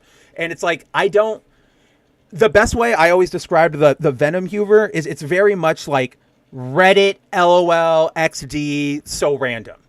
It doesn't get to the super annoying part where, they're like dropping random references to things and trying to say that that's like writing, but it is a very, for lack of a better term, sort of a dumb interpretation of the two. I'm not against Venom being quippy or funny because that's what he was back in the 90s. And I'm not averse to Venom being a fish out of water, sort of like, I need to learn about Earth as I'm here. But the way they went about it, where they sort of made him more of a petulant child than anything, it never really worked for me. However, it was never super egregious, and there were always things in each movie that I liked. For example, there in number 2, for those who have seen it, because I know that a couple of you in the chat have not, in the second movie there's a scene where when Eddie goes to confront Carnage, Venom won't pop out, and he's like, nope, that one's red, I won't do it. It's a dumb scene, but it worked for me. I couldn't explain it to you. I watched that scene and I'm like, amusing. So for me, the Venom movies have always been just the most mixed bag of, this isn't Venom per se, but you're also not doing the worst thing you could do with him. So they were always sort of just meh in my mind. Carnage, I was really disappointed by Carnage because I don't think Woody Harrelson was a good casting. That felt super lazy. That to me was like when they were doing that rumored Josh Brolin is going to be Hal Jordan in the DC James Gunn stuff. And it's like, You just picked him because he's at the top of your list for like old like gruff dude. Like I know that that's all that was. So for me, I'm like, you just put Woody Harrelson at the top of your list because he can play like a sort of a crazy rednecky guy, right? And we brought this up last night over on Tooneytown TV with my good friend Marvin, Kev, Trish, Nolan, all that, Lauren, all that fun stuff. Check that show out Thursday nights after Foil Variant. It's always a good time. But I was bringing up this point that when it comes to Carnage, I always see Cletus as the very, like, almost a non-person. Like, you walk by him, you don't know he's there. Yeah, maybe if he's like your coworker, you know he exists, but you don't even know like anything about him. You don't remember the last time you guys exchanged words. You're just sort of like, oh yeah, that's Cletus, right? So to me, he should always be almost the epitome of like the guy you least expect, right? He's this very frail, small dude. So when he goes and butchers the hell out of people when he's serial killing, that's crazy. Like that's the what do you want to call it? The juxtaposition. So when you give that role to somebody like Woody, who is admittedly like he's buffer, the way I put it is like he is best at playing like crazy redneck. If any of you guys have seen Zombieland, that's sort of I feel like Sony saw Zombieland and was like, that's what we want for our Cletus. So that to me, just from the jump, made the movie sort of fall apart. And then like it was just, the ending was just another symbiote versus symbiote fight. We've seen that before. We literally saw that in the first movie. So I was just sort of like, whatever. And the fact that they made that movie PG-13 instead of R is just the most, here's my thing, guys, I would have understood that maybe 6 years ago. But we live in a world where we released Deadpool and Deadpool 2, and then like 3 months after that, PG-13 cuts of those movies, and people still went and saw them and they did well. So you don't need to sacrifice everybody's experience to provide the necessary experience for that small group of people. You go, okay, teenagers, you want to see this movie? Go see the teenager version. This version is going to have guts and people's heads flying off, and you're going to see it. Go wait 4 months or whatever. That Timon, I also said that a good casting for Cletus Cassidy would be the guy that played Rorschach in Zack Snyder's Watchmen. So that guy's name is Jackie Earle Haley. He also played Freddy in the, like, what was it, 2010, 2009 attempt? No, I think like 2011 attempt to reboot Nightmare on Elm Street. It was a fine movie, but it's sort of one of those things where you can't, it's almost unrebootable because it's like that original line is just, it's supposed to be spooky and campy, and trying to go way too serious with it doesn't work. Sort of like if anybody saw the Evil Rise or Evil Dead Rise movie from, I think, either last year or earlier this year, where it's like it is Evil Dead, but it's way more like serious and gruesome. I'm like, I get it, but Evil Dead is Ash, right? Evil Dead is like really hyper exaggerated features and ridiculousness. It's not a 28 Days Later type movie. So yeah, I definitely, I would have loved to see Jackie Earle Haley as Cletus. If he'd have done the like here, guys, even check this out. Even if you just like look up pictures of him, because I did. Jackie Earle, like even this, right? He's already close to that gaunt, sort of really skinny look. So even you could either just put him right here, like take him right off of this Google search, or have him lose 20 pounds. But yeah, like this right there, that's Cletus Cassidy. That's funny. This is literally from a Reddit thread where somebody's saying, anyone else think that he would make a great Cletus Cassidy? So, yeah, they turned an 80s comic book character into a 60s one, PG-13. I wouldn't even, like, I almost feel like that's sort of underserving to the 60s. They took an 80s comic book character and made him into,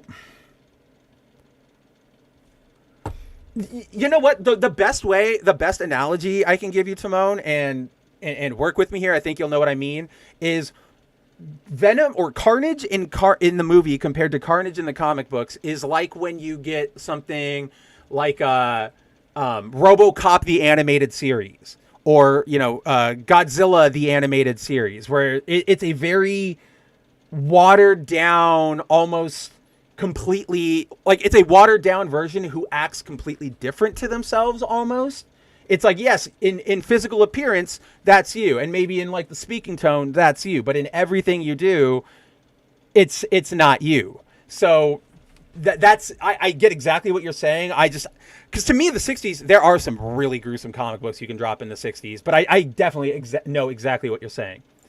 Shinkai says 1 and 2 left me disappointed, so don't trust 3 to do anything, but agree they had a few fine moments. And then he's like, yeah, you didn't like Woody Harrelson Party City wig? Dude, it's so bad. It's just, it's like embarrassingly bad. 1 sec. Just needed to check on something behind me. I need to take these out because they are dead right now, and we'll put them back in a little bit. But we don't necessarily need headphones because I'm just speaking to myself here, right? So, yeah, like this, like, it's just, what is this, man? Like, this almost feels like something you would wear on, like, SNL for a skit. Like, it's just, this to me sort of sums up what this, what they've done with this franchise. This franchise, at its core, even if it does deliver some fun moments and some people do like it, this is the most, like, we are making a movie for the sake of business, for money and to retain rights, than any sort of real, earnest, creative endeavor. Because you pick Woody Harrelson and Carnage, yeah, that's our second movie, buy with them. Oh, you know, like, oh, here's Venom, but we're not going to have Spider-Man with him. It's very, very lazy, to me. And so to me, when I see like lazy casting and very empty plots, that to me, it's like, you just wanted to rush this out. There was nobody had a vision here. It was just, what do we do for the next one? And as we've seen with, you know, the latter half of the MCU, the Star Wars sequel trilogy, anytime you sort of go into a series of, like, if you get, you know, I'm going to get a 6-issue miniseries, or I'm going to get a 3 movie deal, or I'm going to get a 2-season show. Too many people go, here's my basic idea, without any thought as to how to make it work, how to connect everything, how to make it an actual story. They just, and that, yeah, so that's what it communicates to me. Like, you guys just wanted our money here. Fine, whatever. Now, when it comes to Venom 3, this movie, honestly, feels worse than all of them. Like, it is. See, I wasn't that big against Jesse Eisenberg's Lex Luthor, especially because I know that in the comics, he, like, when I grew up with the comics in the 90s, he was going through his red hair, like, growing back out phase. So that always worked for me. And then when he shaves it at the end, he looks like Lex. The problem is in the character's portrayal, not in his appearance to me. And I mean, that's like 98% of the old DCU, right? So this film, I don't even know what I really want to say about it, guys. I'm not Jacob. I don't normally come out of movies and start formulating reviews. I think the best way to sum up the way I felt about this movie was just sort of eye-rolling, right? Everything in this movie is sort of so predictable, boring, and just nothing. A lot of what I can sum up with this movie is that we got nothing. So for those of you, who don't know what we're doing here with Venom 3, who haven't caught any of these trailers, essentially, Null, who in the comic books is the god of the symbiotes, controls the symbiote planet, has this hive mind with all of them. He is searching for the Codex, which is a mythical item that happens when a human anything dies and it fully bonds with the symbiote. Then it makes a codex that stores all of their information or whatever, and Null wants that for reasons. He wants to use it, he wants to learn so he can become stronger. So in doing that, he sends a bunch of, here, I can show you actually, because they are right there a second ago. Yeah, so these, does it have the, No. Okay. It doesn't have like the creature shot. Oh, yeah. This thing. So Null essentially sends out like 6 of these big things to Earth to find Eddie. Now, Eddie is. It opens up with Eddie where he is returning from his little trip to the MCU in the last movie. And this is actually, I will admit, I did get a small kick out of the very, very, very beginning of this movie. Because if you guys remember, it was No Way Home. Yeah, No Way Home.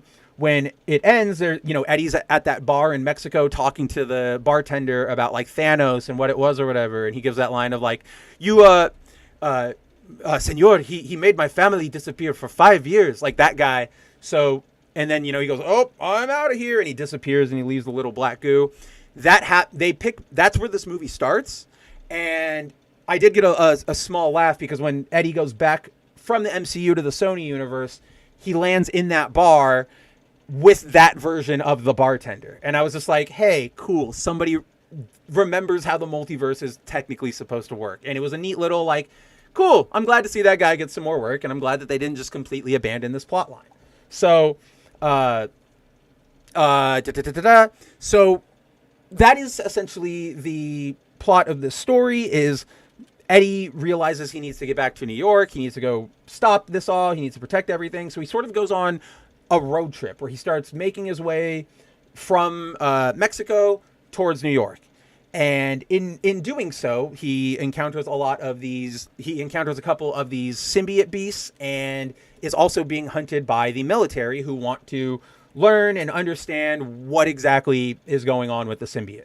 So he starts trekking along the road. He eventually meets up with a UFO enthusiast played by, what's his name from Amazing Spider-Man, the guy who played Dr. Connors. Him and his family are trying to get to Area 51 because they just want to see proof of aliens. Apparently, the government is about to shut down the site. So they're like, they're a very hippie sort of family. And they're like, oh, we want to go see aliens. That's where we're going. So Eddie hitches a ride with them. And eventually, Eddie makes it to Area 51 with the family and finds that there are a bunch more symbiotes around. And this is what... not only do these symbiotes want the codex, but they want to be reunited and everything. So at the end of the movie, we get this big sort of showdown where Eddie and the monster go into the life. I think they named it, but I'm just going to call it the Life Foundation Area 51, and they start fighting. It's probably the only cool moment of the movie because in that moment we get to see all the 90s symbiotes, like Riot and Screech or Shriek and all that stuff. Like, it's cool, but it's also it felt like it was shoehorned in the last minute. Like, these guys don't appear until the last maybe 10 minutes of the movie.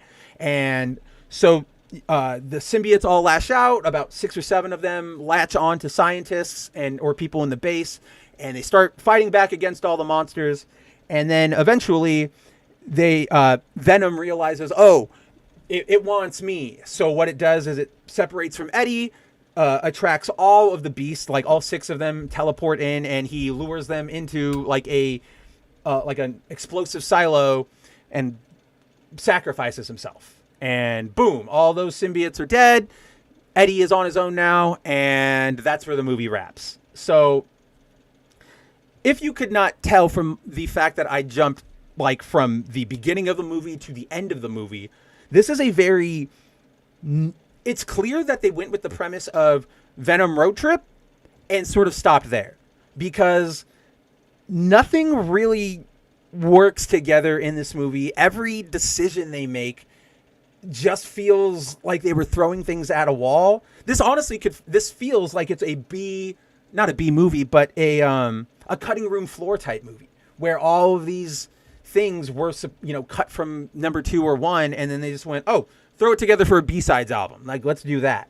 There's just so many odd decisions that don't make sense if you're actually trying. Like, Michelle Williams, she's not in this anymore. There's not even a direct reference to her in this movie. Even though she played such an integral part in all the last 2, she's just nowhere to be found. I read an interview with the director, and they were like, oh, yeah, we didn't have her around because this is a road trip movie. And I'm like, you should still mention her. You should still talk about her. She's a big part of this fucking narrative. She didn't just, it's not like the Flash went back in time and just erased her from existence. Like, what the fuck are you guys doing? So, like, that was a really weird thing. There's a lot more reliance on Venom being oh so wacky, which, as we were talking about earlier, just really, really does not work for me in sort of any capacity. Like, or let me rephrase that. There are moments when it can work, but they're very few and far between. And this movie puts them in everywhere. Like, anytime Venom talks, it's another, like, haha, we're doing a joke.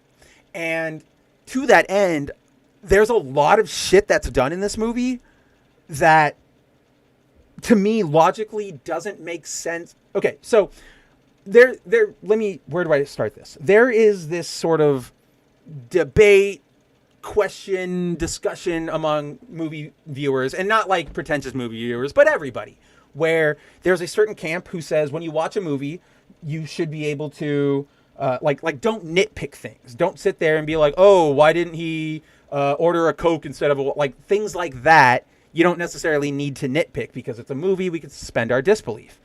But then there's also the other camp, and this is where I fall into, which is like, I can suspend my disbelief for a lot of things, but when things just so blatantly break any sort of inner world established logic, I can't, like, it really bugs the fuck out of me. And that's what a lot of this movie does. So, for example, this airplane scene actually is the one that I believe is the best example of this. So Eddie in Mexico needs to get home. So instead of, buying a car, buying a plane ticket or getting a car, Venom decides that they are just going to hang on to the side of a plane. Now, not entirely against this idea in theory, but the problem is, like, you have, and it even shows it right here, like, you see Venom is on the plane. People can see him. He's not just sitting there. And then also, a giant goo man on your wings and stuff is going to make the plane weird. It's such an odd thing. Like, if he'd have just, like, sat on top the entire time or, like, stuck to the undercarriage, I'd be fine. But he's, like, actively moving around. It's weird to me. And then, so the way this fight with the arachnia ends, here, let me get the way this ends is Eddie kicks the thing off of the plane and it goes straight into the, like, plane's jet engine and it gets shredded up. And then it seems to just be running as normal. There's no explosion. There's no real sense of this plane is about to go down. If you guys watch the movie, like, you get one scene where when the arachnia lands on the plane, it sort of like shifts and everybody goes like, oh, what was that? But then there's a fight that happens on top of it. It gets kicked into the engine and just sort of nothing ever comes of it.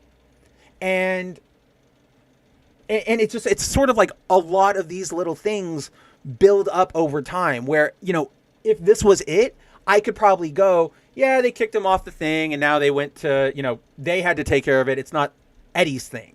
But Eddie he doesn't want to hurt people. You would think he would try to do something more. You would think that they would at least show actual damage happening to the plane. It's very odd. And then, sort of to my point about that, like, all of these things linked together, after the scene, the arachnia thing, all of its pieces land on the ground, like his body part pieces are like land on the ground in chunks, and then they reconstitute.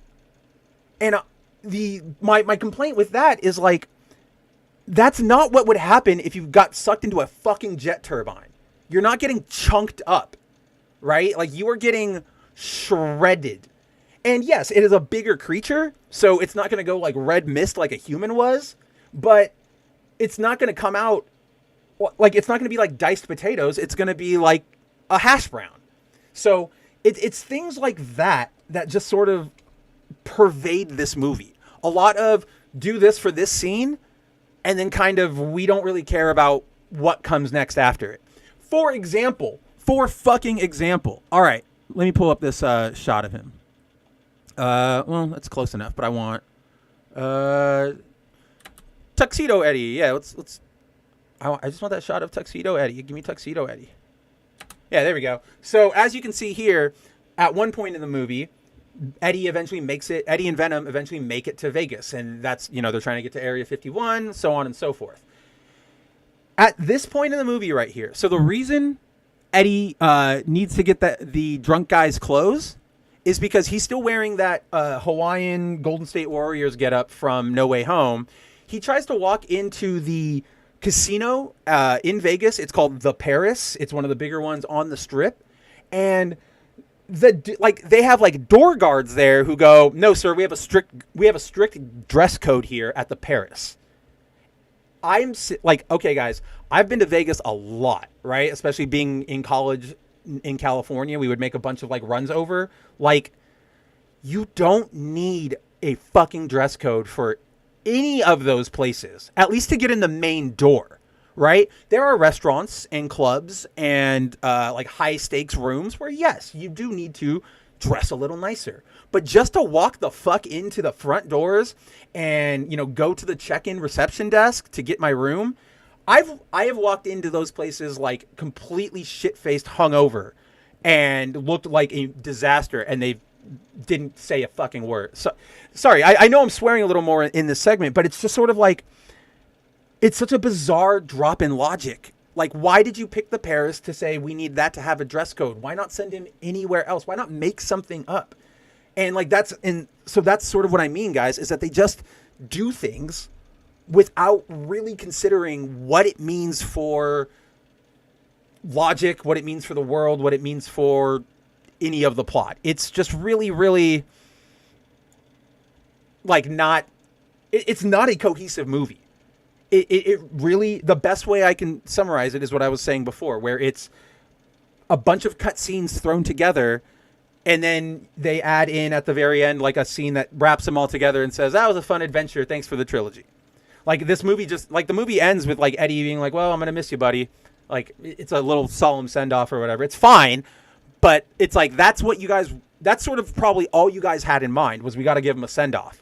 So none of this really works. The whole codex stuff is really just stupid. Like, you didn't really need to introduce that. The ending fight event, whatever you want to call it, is honestly really, really disappointing, because this makes movie number 3, where the last fight is just same dude versus same dude, right? I forget what the hell the symbiote's name was in the first movie versus Eddie.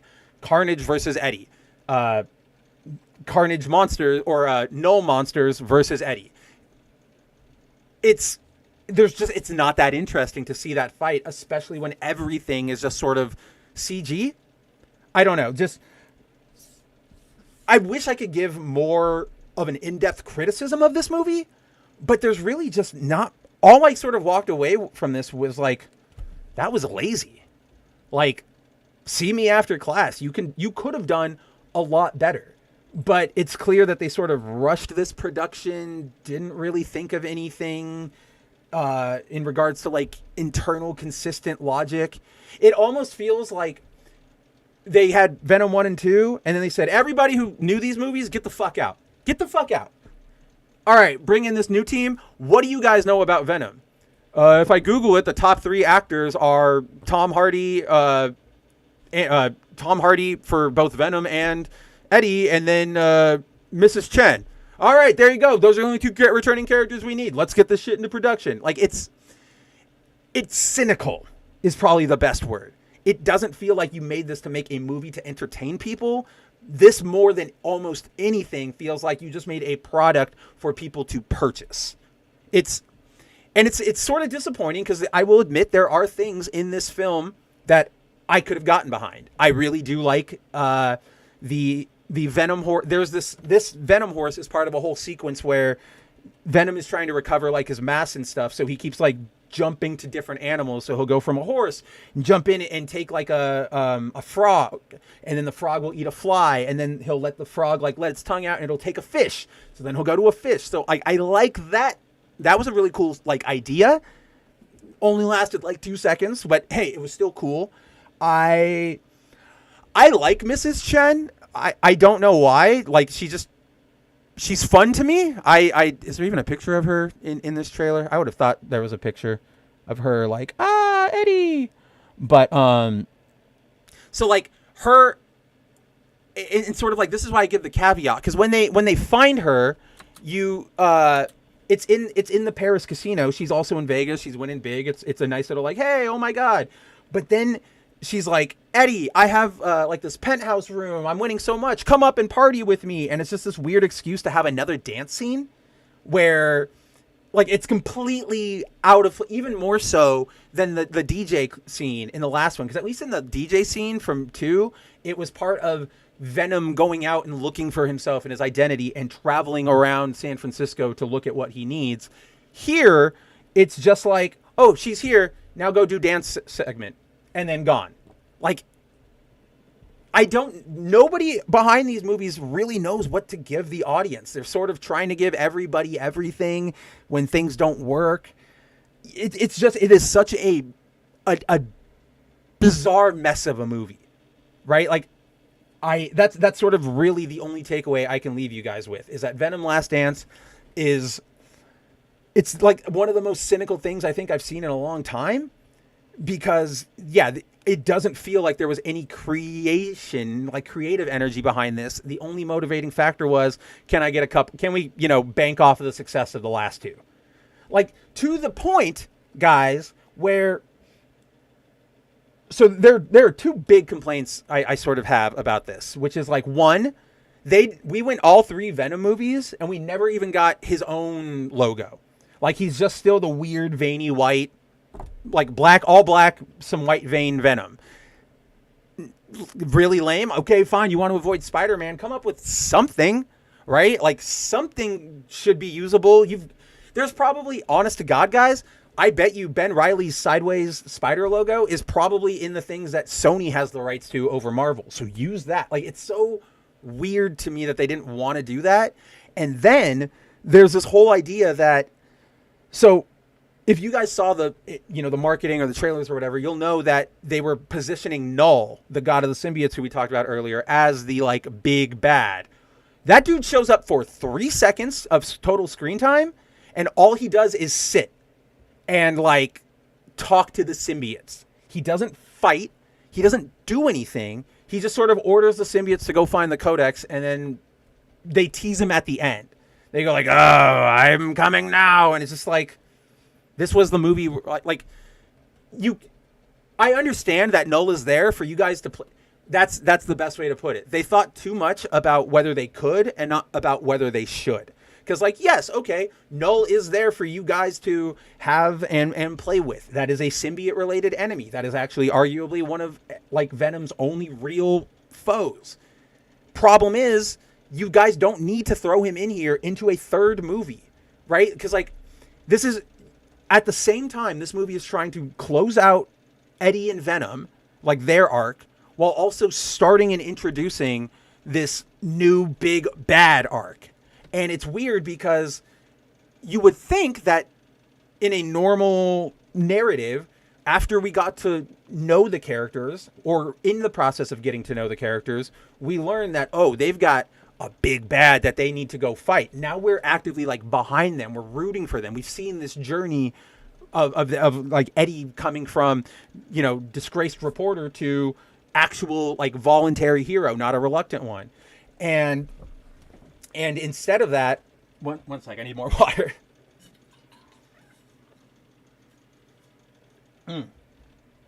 Dang it. I feel like I totally lost track of what I was saying there. What was I saying? Oh yeah. So to introduce, you go, oh yeah, say goodbye to the hero you love from these last 3 movies. And by the way, now it's the big bad guy's turn. Now he's here. It's like, it's just very, it feels like no planning went into this, or no serious planning. Like, again, everybody just threw it together. So yeah, that really is freaking punk. Like, that is really the takeaway I can give you guys. Like, if I were to give you a pull quote, it's Venom 3 is a complete dumpster fire. I don't even know if I could genuinely recommend this to the people who liked the first two movies, right? It's what this movie is, and I just realized this, guys, it is the perfect example of what I've been talking about for the past few weeks, which is people being fans of things, right? This movie is made for people who liked being fans of Venom 1 and 2. The ones who laughed all the time at how LOL random Venom was. Everybody who made those like gift sets of, oh, look at Tom Hardy going every time he's confused, right? That, all the people who go, what was it? I had like one more example in my head, but you guys know what I'm talking about. This movie was made for them to go, yeah, I know that from Venom. That is what they do in Venom, right? There's Mrs. Chen. I've got Mrs. Chen. So it's really dumb. It's really bad. I feel sorry for actual Venom fans or like Venom movie fans, because this is probably not how you want it to go out. This is like if you were in a football game and your team wasn't losing. They weren't like blowing out. They were losing, but not by much, right? Let's say they were losing by like a field goal. So, first quarter goes, you go, all right, that's fine. Second quarter goes, you're like, that's, I can live with this. Don't worry, though. I know them. They can deliver. We still have a chance in the third and fourth.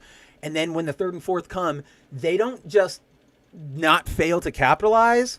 They start playing baseball instead to try and get the baseball crowd. And you go like, what are you guys doing? You didn't even try here. Like, bizarre. Yeah, Venom isn't Deadpool, but Venom also, and you might have like stepped away earlier when I was bringing this up. Venom is not a bratty child, right? It is a mature, like ignorant life form, right? It doesn't know a lot about life. It doesn't know a lot about, human social norms, but it's not a child who goes, gimme, I'm gonna do all that. He is it's more of a Frankenstein's monster learning about the world sort of thing that comes out of Venom. And I mean, in his best depictions, that's how they always do it. Even up through Venom War right now, which, if you guys remember, Andrew and I are loving how Al Ewing is writing the interactions between the symbiote and Peter, because the symbiote is scared and he has emotions, but he's not, he's not a child. He's just a scared person. And that is what Venom should be to me. So yeah, Venom should not be jokey, any of that. Like, he can be jokey because Venom has been jokey, like, originally, and especially because if you take into account that the first mind he technically imprinted with was Spider-Man's, it's gonna make sense.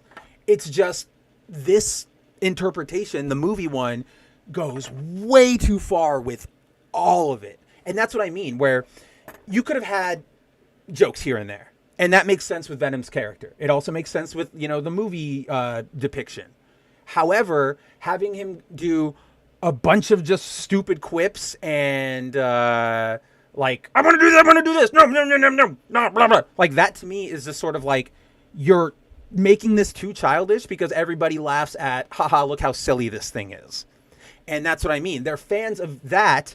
They don't really care about Venom. They just like that thing that happened on screen. So then they go, oh yeah, I am a Venom fan. And so then Sony goes, let's make a movie for them. And this isn't even necessarily throwing shade at fans of being fans of Venom, because this didn't even deliver for them. This is nothing.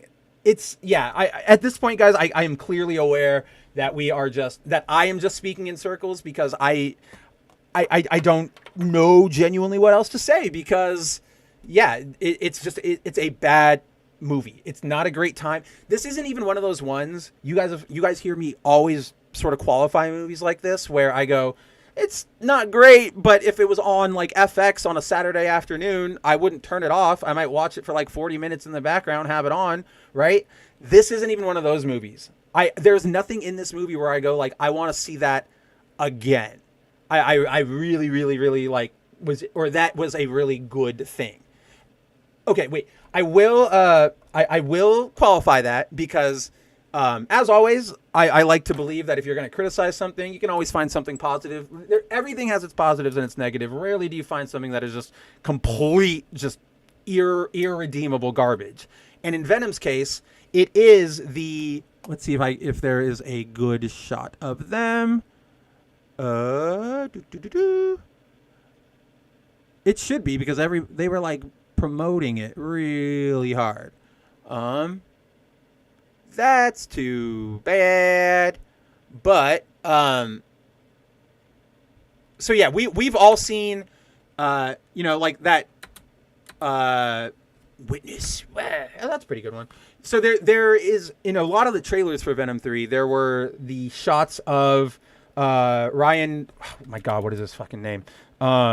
Lizard actor Spider-Man 1.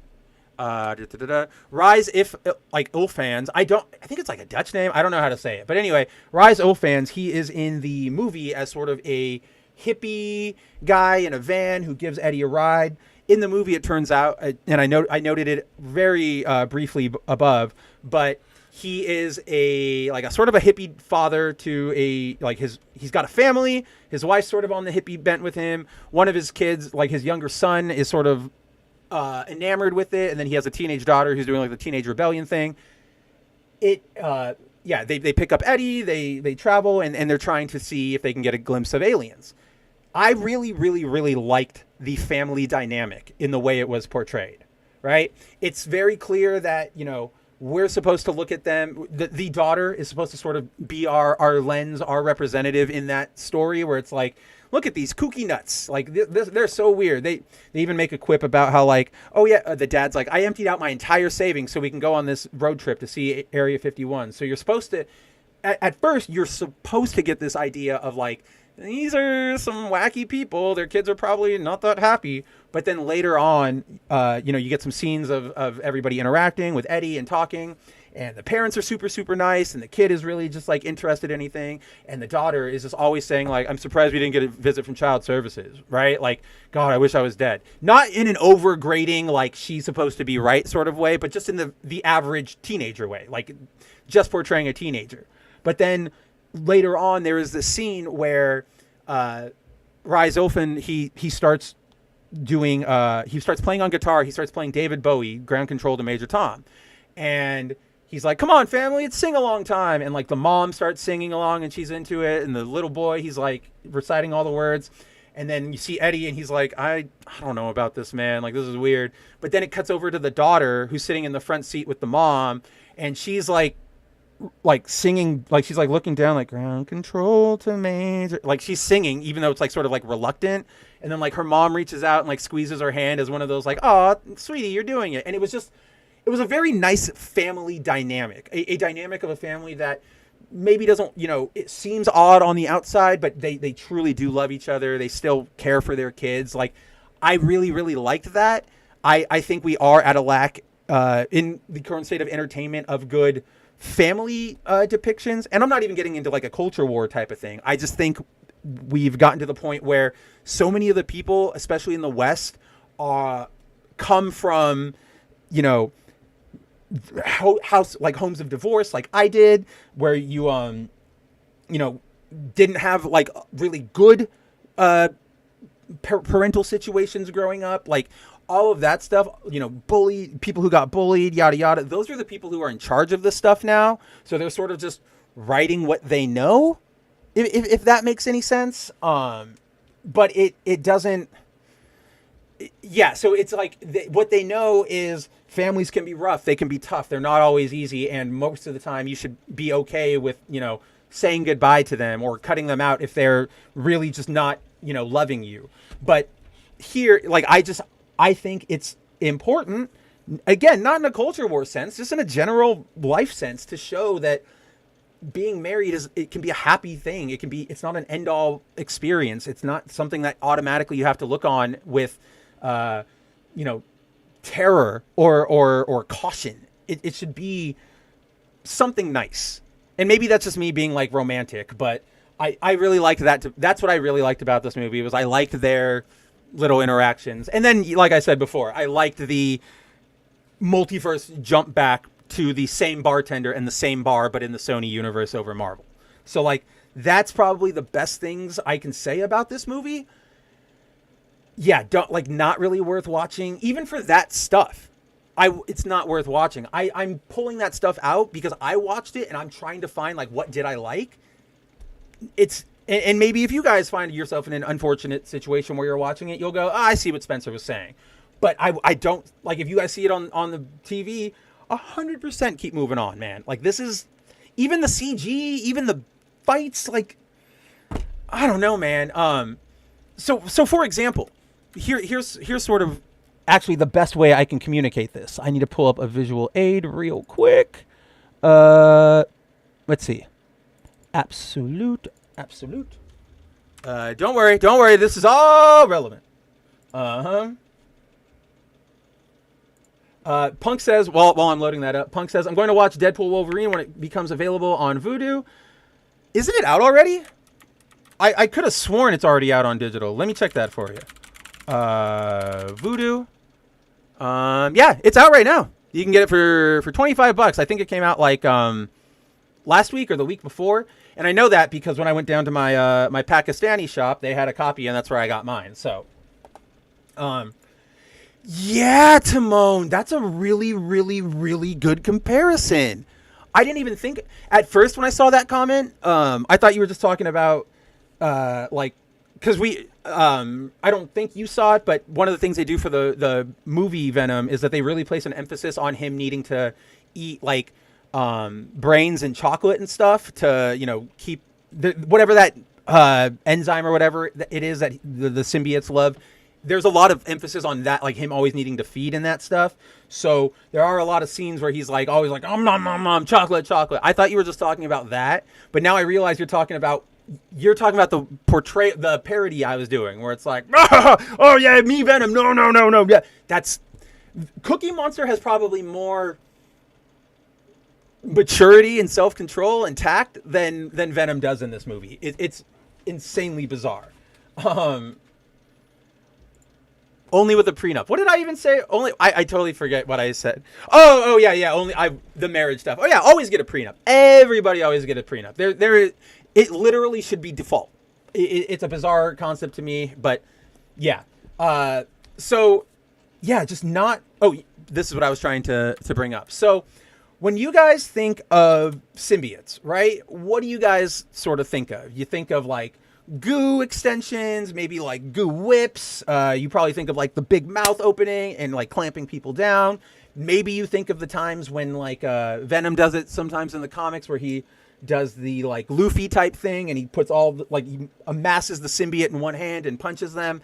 Like when you think of a symbiote in combat, you really think of this free-flowing jungle almost of just things that are waving around you and slapping, and everything is happening at all these times. In this movie, he feels like all the CG just feels tanky. It feels very like he's more of a Hulk than he is a Venom person with tentacles and tendrils. And sort of in support of my point, I don't want different absolute book.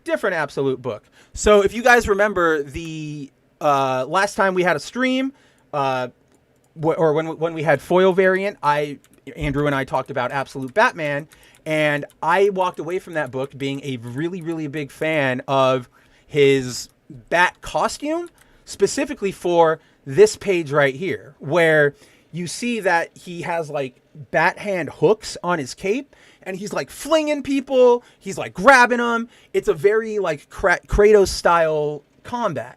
That's what I wanted to see from a symbiote. Unfortunately, yeah, we just sort of get like, I'm standing here, tentacle comes out and smacks you. Not a lot of like grabbing the dudes and whipping them around or any sort of the funner symbiote stuff you would think of. And it's and like reinforcing my point, there's like 9 different symbiotes here, guys. There's the 6 arachnids. There's Venom. There's there's Toxin. Then there's all the 6 like the lethal protectors. That's just what I call them now because that's what they're currently doing in the comics, and I cannot for the life of me remember their original name. So it makes me so disappointed. Like just sort of, yeah, everything across the board for this movie is really disappointing. There is a scene, though. There is a scene where when they meet back up with Mrs. Chen in Vegas, she's wearing this really beautiful, like, flowing red ball gown. And she says, like, I think, like, Venom or Eddie says something like, wow, you look hot. And she's like, damn right I look hot. And I, like, in that moment, I'm like, yeah, Mrs. Chen, I know you're, like, 65 plus, but damn, you do look hot. Yeah, exactly, Timon. That's what I want. I want, like, goo hammers or maces. I want goo knives. I want something that's not just essentially punching them with a goo tentacle, right? And yes, there are moments in the movie where, like, they wrap up people and throw them, but it never feels like it's not like a whip crack throw. It's more like just like a throw, right? Like there, instead of like a whoosh. And that whoosh is what I want from, like, a symbiote. That's how I have always, well, a symbiote when it's not on Spider-Man, because when it's on Spider-Man, that's obviously when he just adapts everything and gets the webs. Like, you see it now in the current comic books. They introduced when Dylan, Eddie Brock's son, wears the Venom symbiote, it gives him like chains, very much like God of War, like Kratos, and now he uses that for stuff like this, but it was just not there in the movie, and it was kind of disappointing. Corey, you are out of here, heading off to bed. Dang, you must have like an early day of things to do tomorrow. I think it's only like 10:30 for you, but go get some rest, buddy. Welcome to the weekend. Take care of, I hope whatever you have to do tomorrow is at least a fun thing, because yeah, I dread having to, like, wake up on early on the weekends to do something important. So head on out of here, Corey. Always awesome to see you. I'm sure I'll see you over the weekend at some point. But what I highlighted before I was saying goodbye to Corey is we have Dante in the house. What is going on, Dante? Nice to see you. We are currently talking about Venom: The Last Dance. I don't think you've seen it because you have much better taste in movies than the rest of us. Whoa, okay, it's 9:30 for you, and I have to be at work at 5. Gotcha. So yes, hell yeah, go to bed. I got tired just reading that 5 a.m. call time. So take care of yourself first and foremost, Corey. I'm sure I'll talk to you soon. Always a pleasure, my friend. So back to Venom. Yeah, so that's what I wanted from my symbiote combat. Didn't happen. Now, I get up at 3:45. Dude, we crossed paths. I'm like getting that's when I'm going to bed. So Freaking Punk asks a question. Who do you think is the worst Eddie? Worst Eddie / Venom? Tom Hardy or Topher Grace? It's a good this is a really, really hard question for me, genuinely, because I think physically, I think Tom Hardy is more Venom, right? Because Venom is supposed to, or is more Eddie, because Eddie is supposed to be big and buff as shit already. Like, he's supposed to be a walking, like, brick shit house even before he gets the symbiote. I think a lot of people have forgotten that the symbiote molds to you and accentuates what you already have. It doesn't just automatically give you all this stuff. So, like, when a symbiote jumps on another person and all of a sudden they're, like, hulked out, I'm like, that was an Eddie thing, though. That Venom's big because Eddie is a big muscular dude. So I think Tom Hardy looks the part more. I think Topher Grace played the part better, right? Or at least played a better comic book Eddie. The very smarmy, like, I think he played it a little too more douchey than overconfident, right? Like he played it a little too much like, yeah, I'm the hottest shit, instead of like, yeah, I did good work. That was my photo, Parker. Like, you know what I mean? It's a very subtle thing. So I think Topher leaned way too hard into that, but at least we got to see the Eddie who's, like, sort of out for himself, or not out for himself per se, but, like, is willing to sort of fudge the news too much, you know, play a little bit on the darker side. And we got from Topher, we did get, even though it's sort of like an exemption to his performance, the scene when he asked, like, when he's in the church, praying, like please kill Spider-Man. That's an amazing scene. I think Topher Grace delivers really well. The, like, desperation, I realize what I'm doing isn't good, but fuck it, I'm going to do it anyway. I really like that moment for him. Everything else sort of just didn't work. It felt like they were just doing a Harry Osborn 2.0. So if you sort of took Tom and gave him the performance of Topher, you'd have a pretty good Eddie. Now, in terms of Venom, I think Venom 1, like the first solo Venom movie, got closest to what it's supposed to be, which is a symbiotic thing that has its own mind that can communicate to you, but is not childish and stupid, but sort of unaware of life's, like, how to interact with life, how to, what are the proper social norms and stuff like that. Honestly, it's almost accurate to say that a symbiote is more like somebody with autism than they are just somebody who is stupid. So I think in the first one, where you have the very curious Venom, who's also driven a lot by, like, instinct. Remember, he's like, I got to go find that other one. Like, I feel it out there. Like, let's go. That, to me, felt the best Venom-y. Everything else after that leans too hard into making Venom, like, a wacky guy. And loses his monster alien aspect, and so they all sort of fall apart to me. In terms of Topher Grace's Venom, Punk, I don't even truly consider that a Venom, because we don't get really any Venom. The only times we see Venom, like the Venom side, is when he does it's at the very final fight. He, like, I think Harry throws something at him, and he goes like, ah, and he masks up really quick and, like, looks back. There you see Venom, but you don't get like I never felt that Venom Topher was a corrupted version of Eddie Topher. It just felt like it was a more, oh, now I have the right to do what I want to do sort of Topher, right? Like, so that, to me, I never felt like there was a Venom to the Eddie. So, like, to me, it's just a costume, the 1 in 3, until the very end, when it does that really cool CG shot where, he, like, Topher Grace is, like, trying to get out of the or he, like, goes back into the symbiote or whatever. I guess you can count that. Yeah, Jacob, that's literally, dude.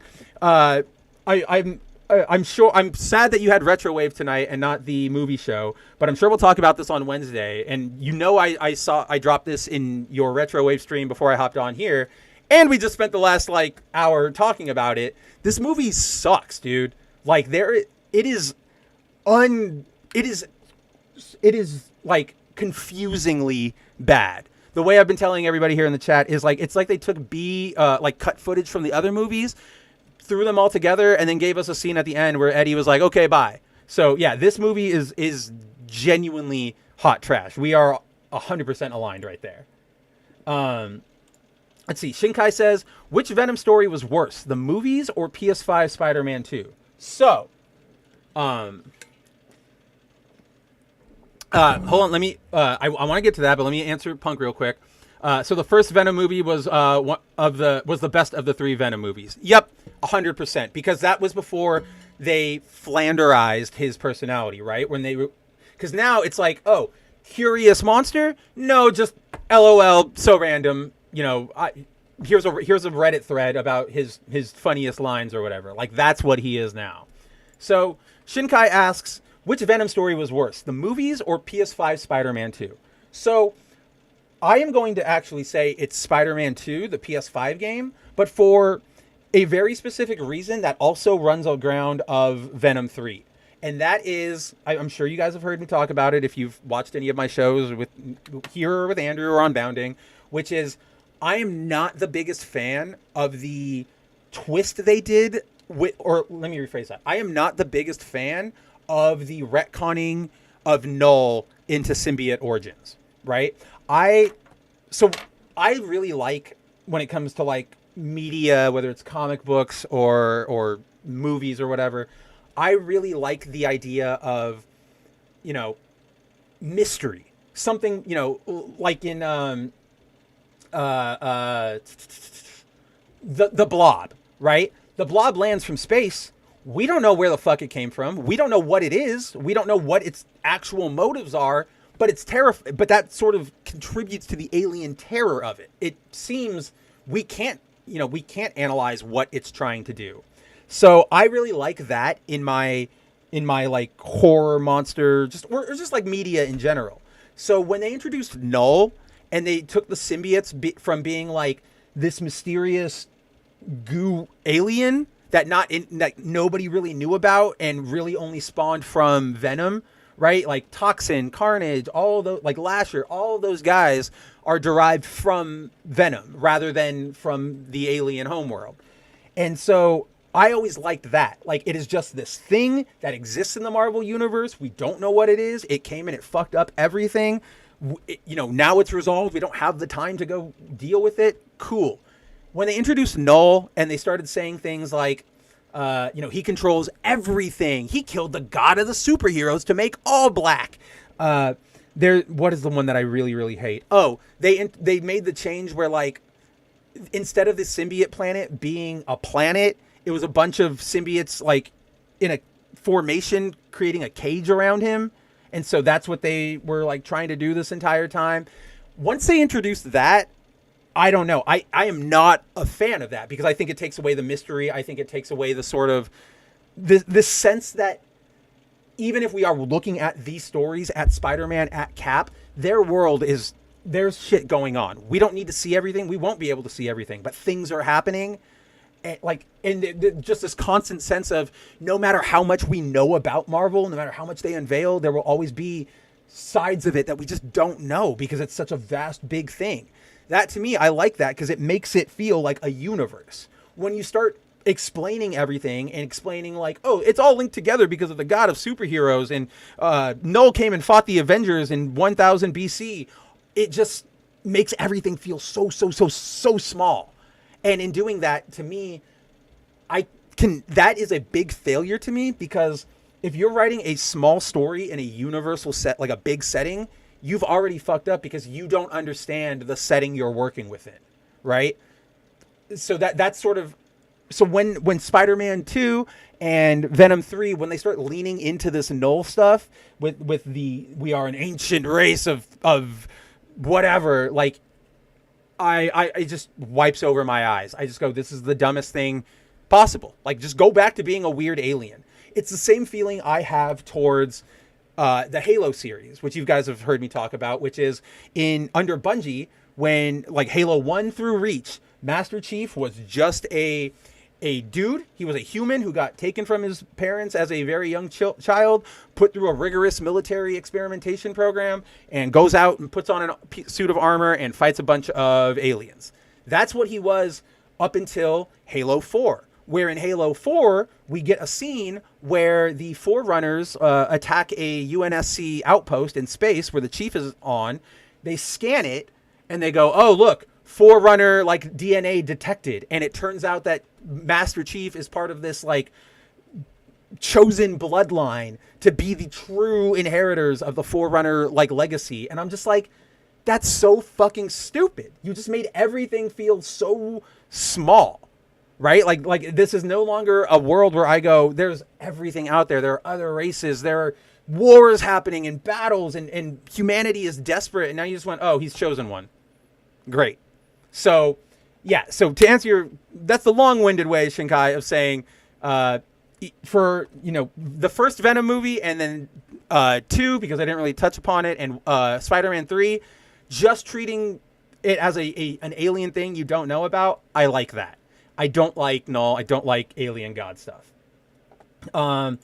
Let's see. So Jacob says Venom 1 greater than Venom 3, greater than Venom 2. Oof. Here's the problem. I think Venom 2 is hot dog shit, and I also think Venom 3 is hot dog shit. Like, it's really hard for me to even say Venom 3 is better. Like, I would do Venom 1 greater, Venom 3 equal to Venom 2. Right? Like, both of those movies suck different types of asshole. This is on that, like, that reminds me, and this is such a funny anecdote. I can't believe it's taken me this long to bring it up.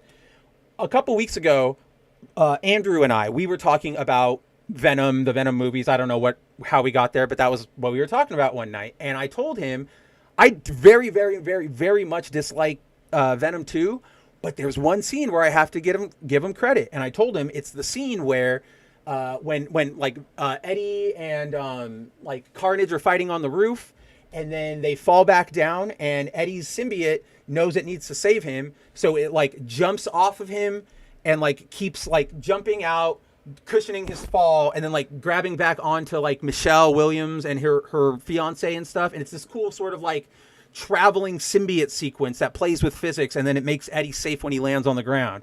And I was like, for all the faults in Venom 2, that's my, like, I love that scene and I want more of that.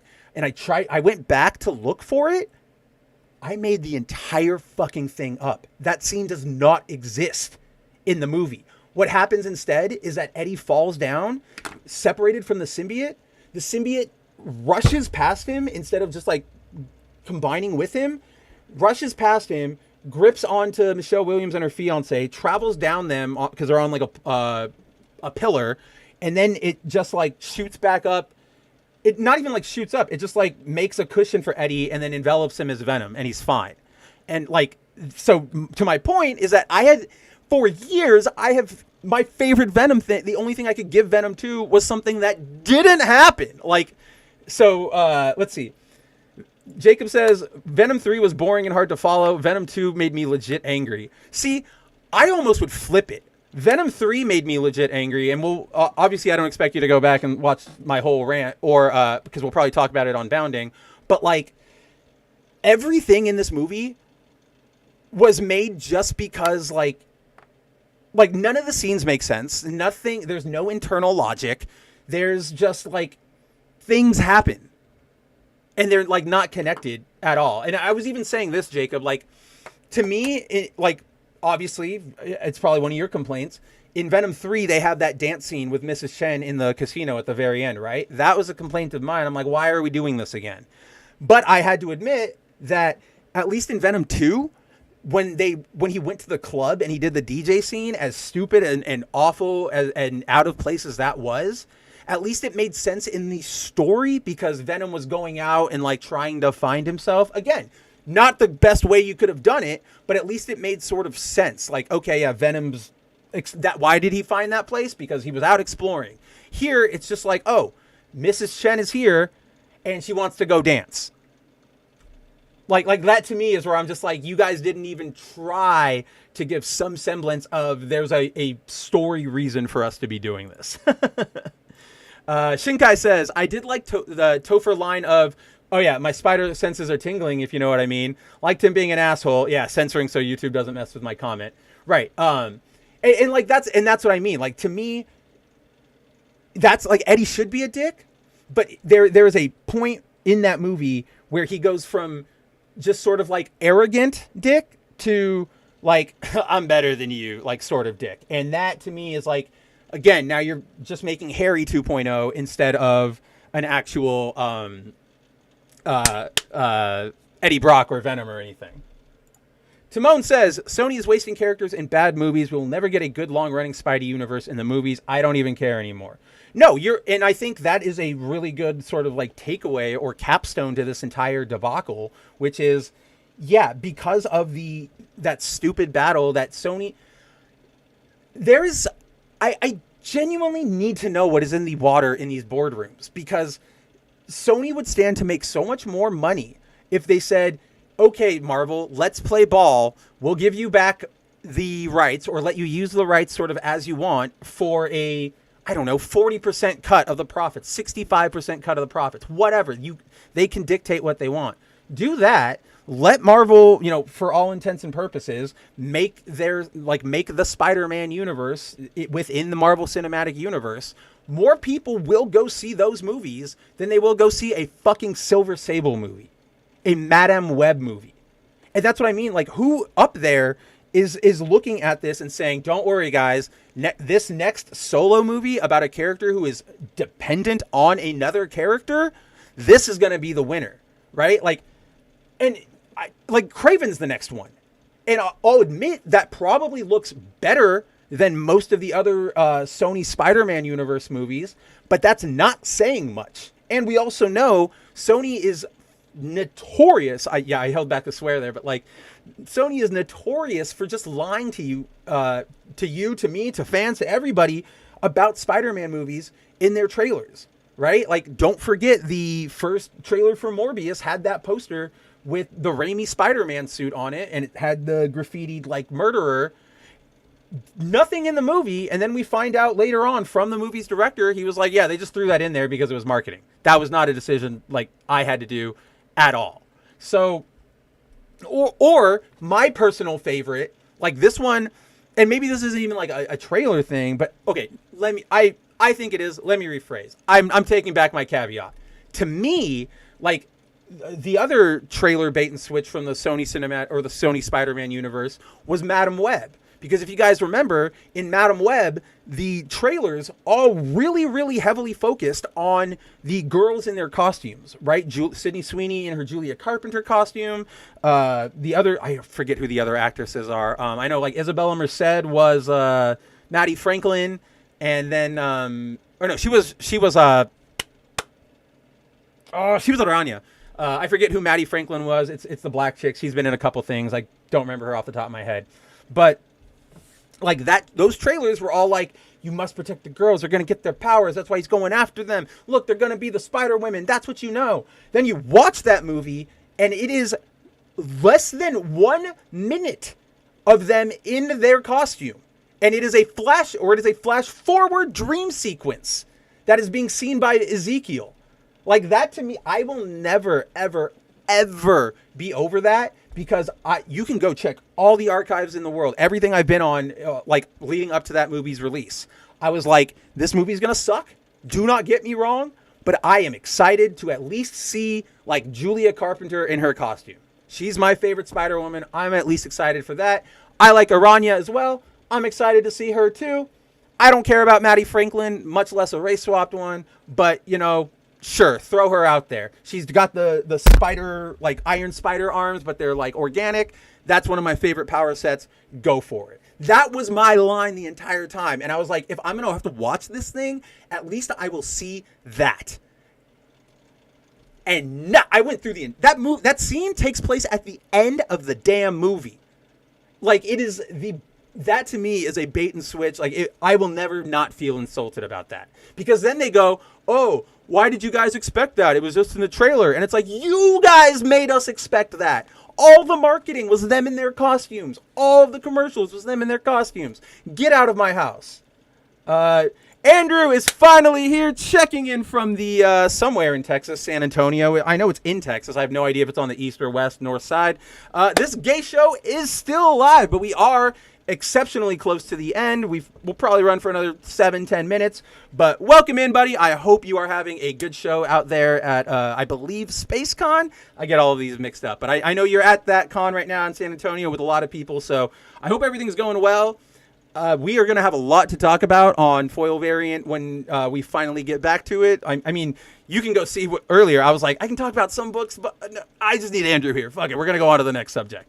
So miss ya. Hope you're having a good time. And also, do not go see Venom 3. At least not, full price. Go to your Pakistani market and grab a copy. Do not go to the theater. That's awesome. Good to hear. SpaceCon San Antonio going great so far. I think today was officially day 1 or whatever, right? So good on everyone. Good on everyone. Punk says, as much as I like to see Black Cat in a Spider-Man movie, but I'm afraid Sony will screw her up really bad.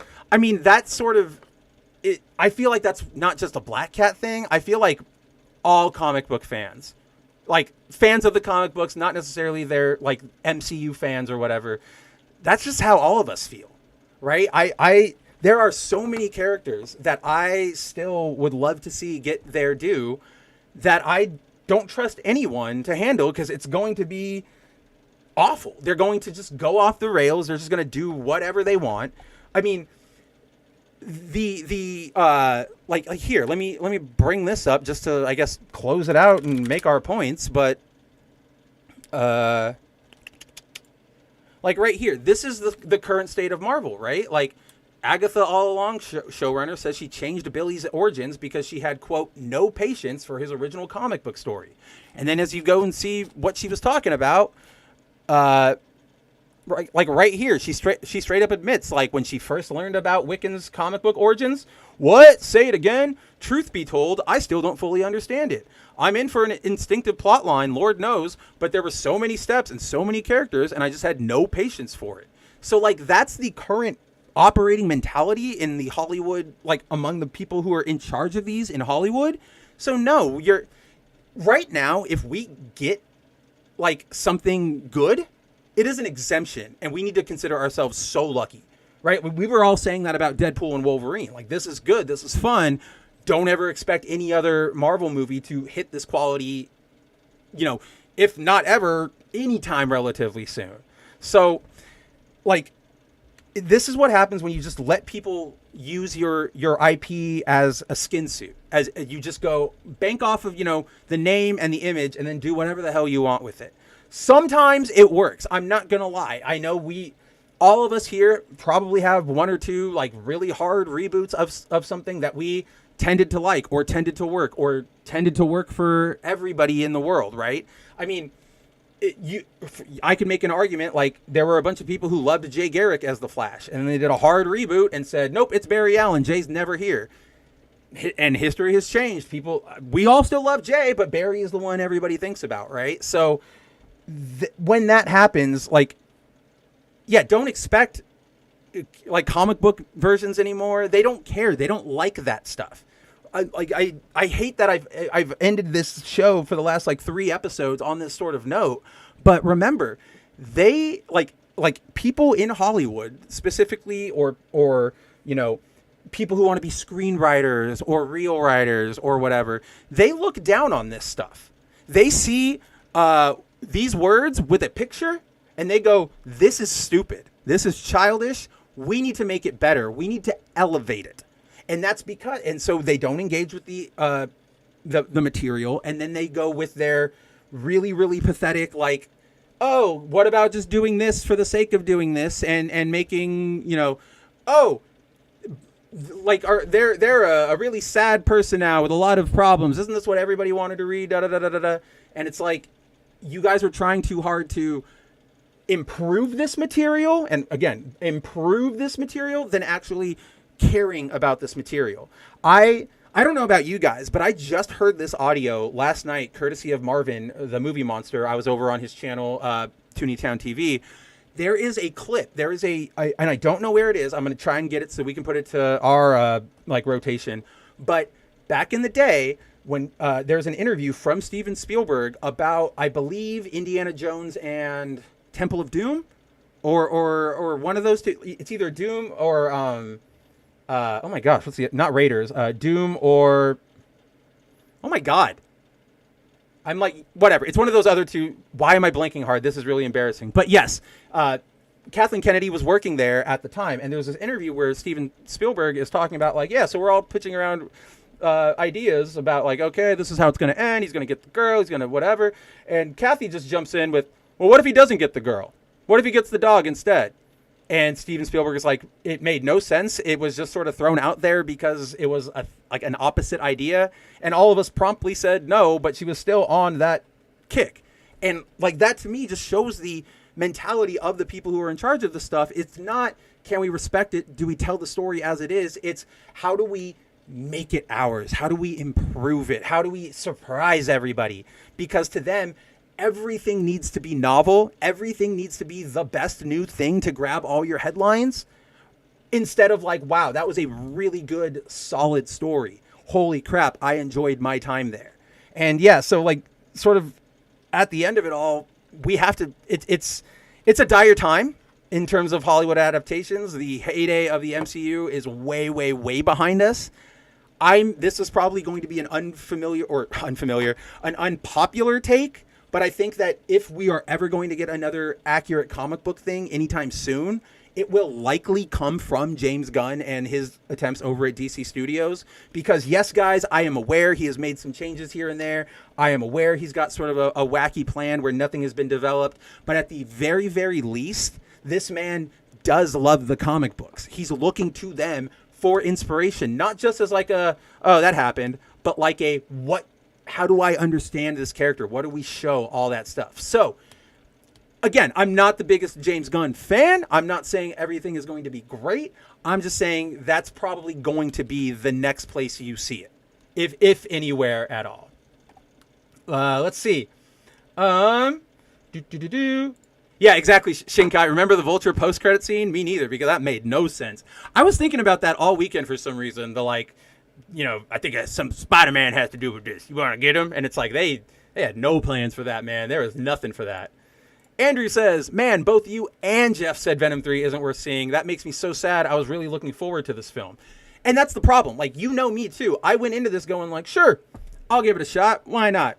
We were talking earlier this week, like, we're not the biggest fans of this Venom interpretation, but it's not the worst. And I was like sitting here like, this is bad. This is really bad. So maybe if you get curious, check it out on like way later, but don't be rushing to the theater for it. And yeah, exactly. The elites think comics are an inferior medium for storytelling. Anything to them that's not like, honest to God, and this is the best way I can put it, boring. Like, they only like the boring way of communicating information. Here is a book that is just 9,000 words of text with 1,000,000 footnotes. I like that kind of book, but that doesn't mean there aren't other ways to do it. So, but they see color, they see picture, and they go, dumb baby. There's nothing of merit here. It is inherently like worse off. Why do you think Disney keeps remaking all of their animated classics in live action? It's not A, yes, it's because it's an easy buck, but B, it's because they know, they could do a new animated remake of, Little Mermaid, and it would look fantastic, especially with all the new technology we've got. The better post-processing, the better color matching. But no, they go with the live action one because that to them, remember, their goal is a broader audience. So fuck the losers who love animation and that stuff. Let's get all those people who only look at real life as the only sort of acceptable medium, I guess sort of is the best way to put it. So I'm right there with you. We both know that.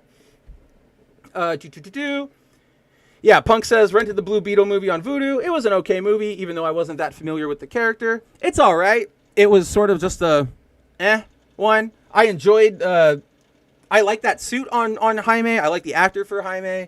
I like a lot of the anime influence the director took, but overall, it was a sort of like a very by the books superhero film.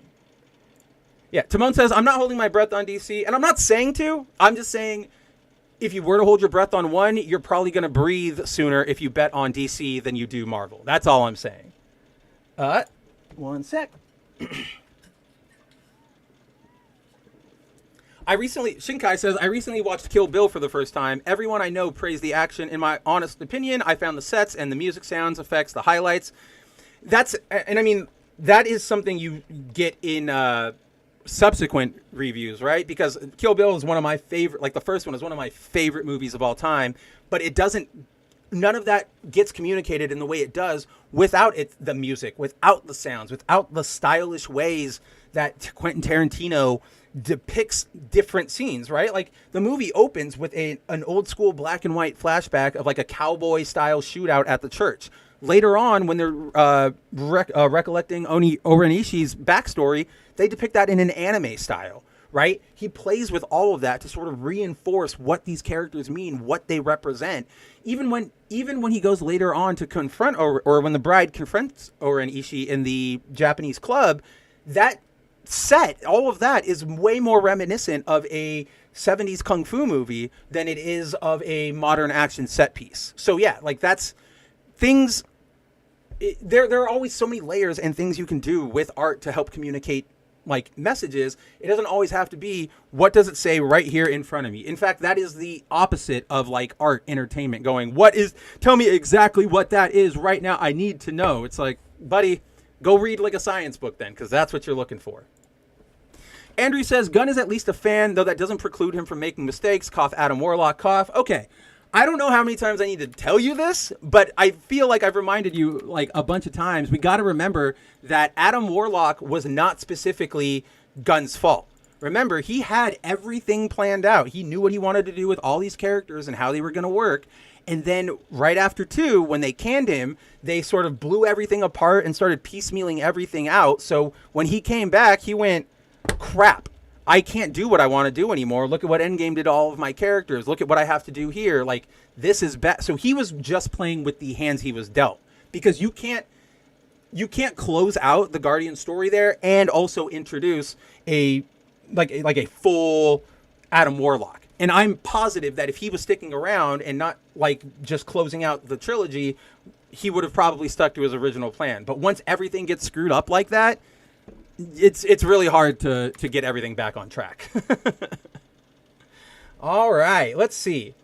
What else do I have to talk about? Is there even anything else to talk about? I am not entirely sure, guys. We talked about Venom. We talked about magic. We talked about something at the beginning that I am completely blanking on. Oh, yeah, we talked about comic books, Dan Mora.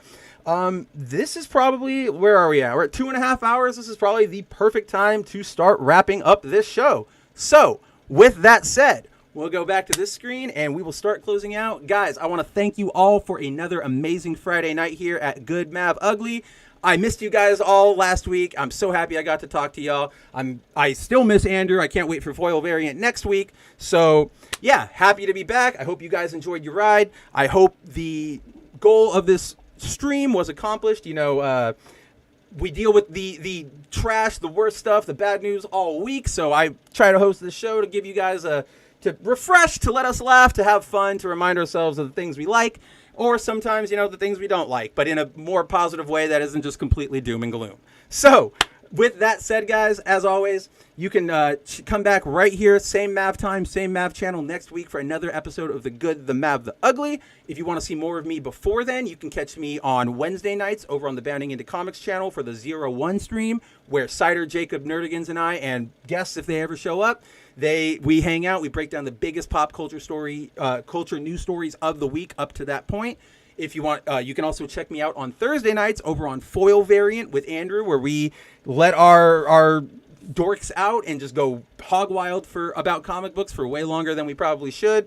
We try to talk about the weekly releases, but as any viewer who's caught the last 3 or 4 episodes can tell you, it always pretty much starts with like an hour and a half of just talking about something else, like another run that we like, what we like about this character, yada, yada, yada, yada. So if that's up your alley, go check that out over on Foil Variant. Just like the name, it's easy. You can also catch me after Foil Variants on the Tooneytown TV crew, where I go hang out with Marvin, Trish, Kevin, Nolan, Lauren Connor, all those fun guys, and we just shoot the breeze. So if that's up your alley, come hang out with us over there. And then, yeah, as always, check out boundingintocomics.com every day for your geek nerd news from a source who actually knows what he's talking about. Or not he, because it's not just me, but from people who know what they are talking about. Nerdigans, Jacob, Cider, JB, Nicolaj, all you guys, Kevin, Billy. You guys are all killing it right now. Ryan. So go check them out every day over on Bounding Into Comics. And what else do I got? I think that is about all we have for this week. Before we completely leave, I have finally getting back into the last call for last minute news clips. So, in honor of Venom and in honor of it not being that great, I present to you. Let's take a trip down memory lane and remember when Venom was actually a fun character.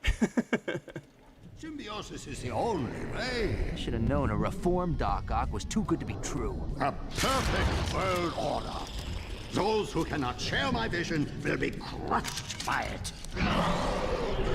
Speaking of crushed, it's showtime, freaks. Ooh, I smell bad symbiote, and it ain't me. Bring it on, Grandpa!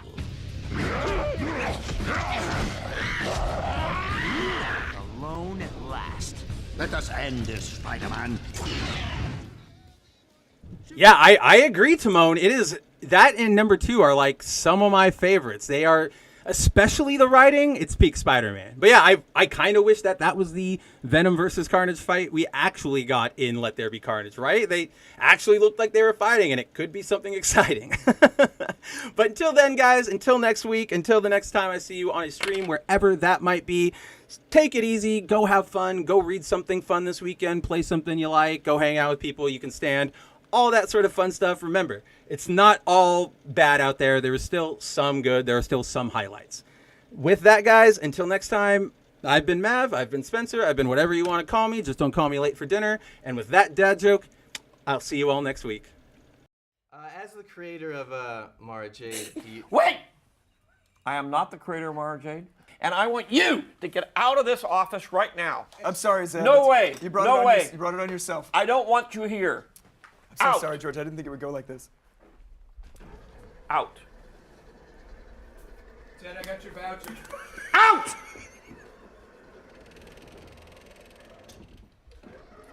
There. I'm sorry about that. I'm so sorry. We'll have him like burned and well, I don't executed even know and who burned. that guy is.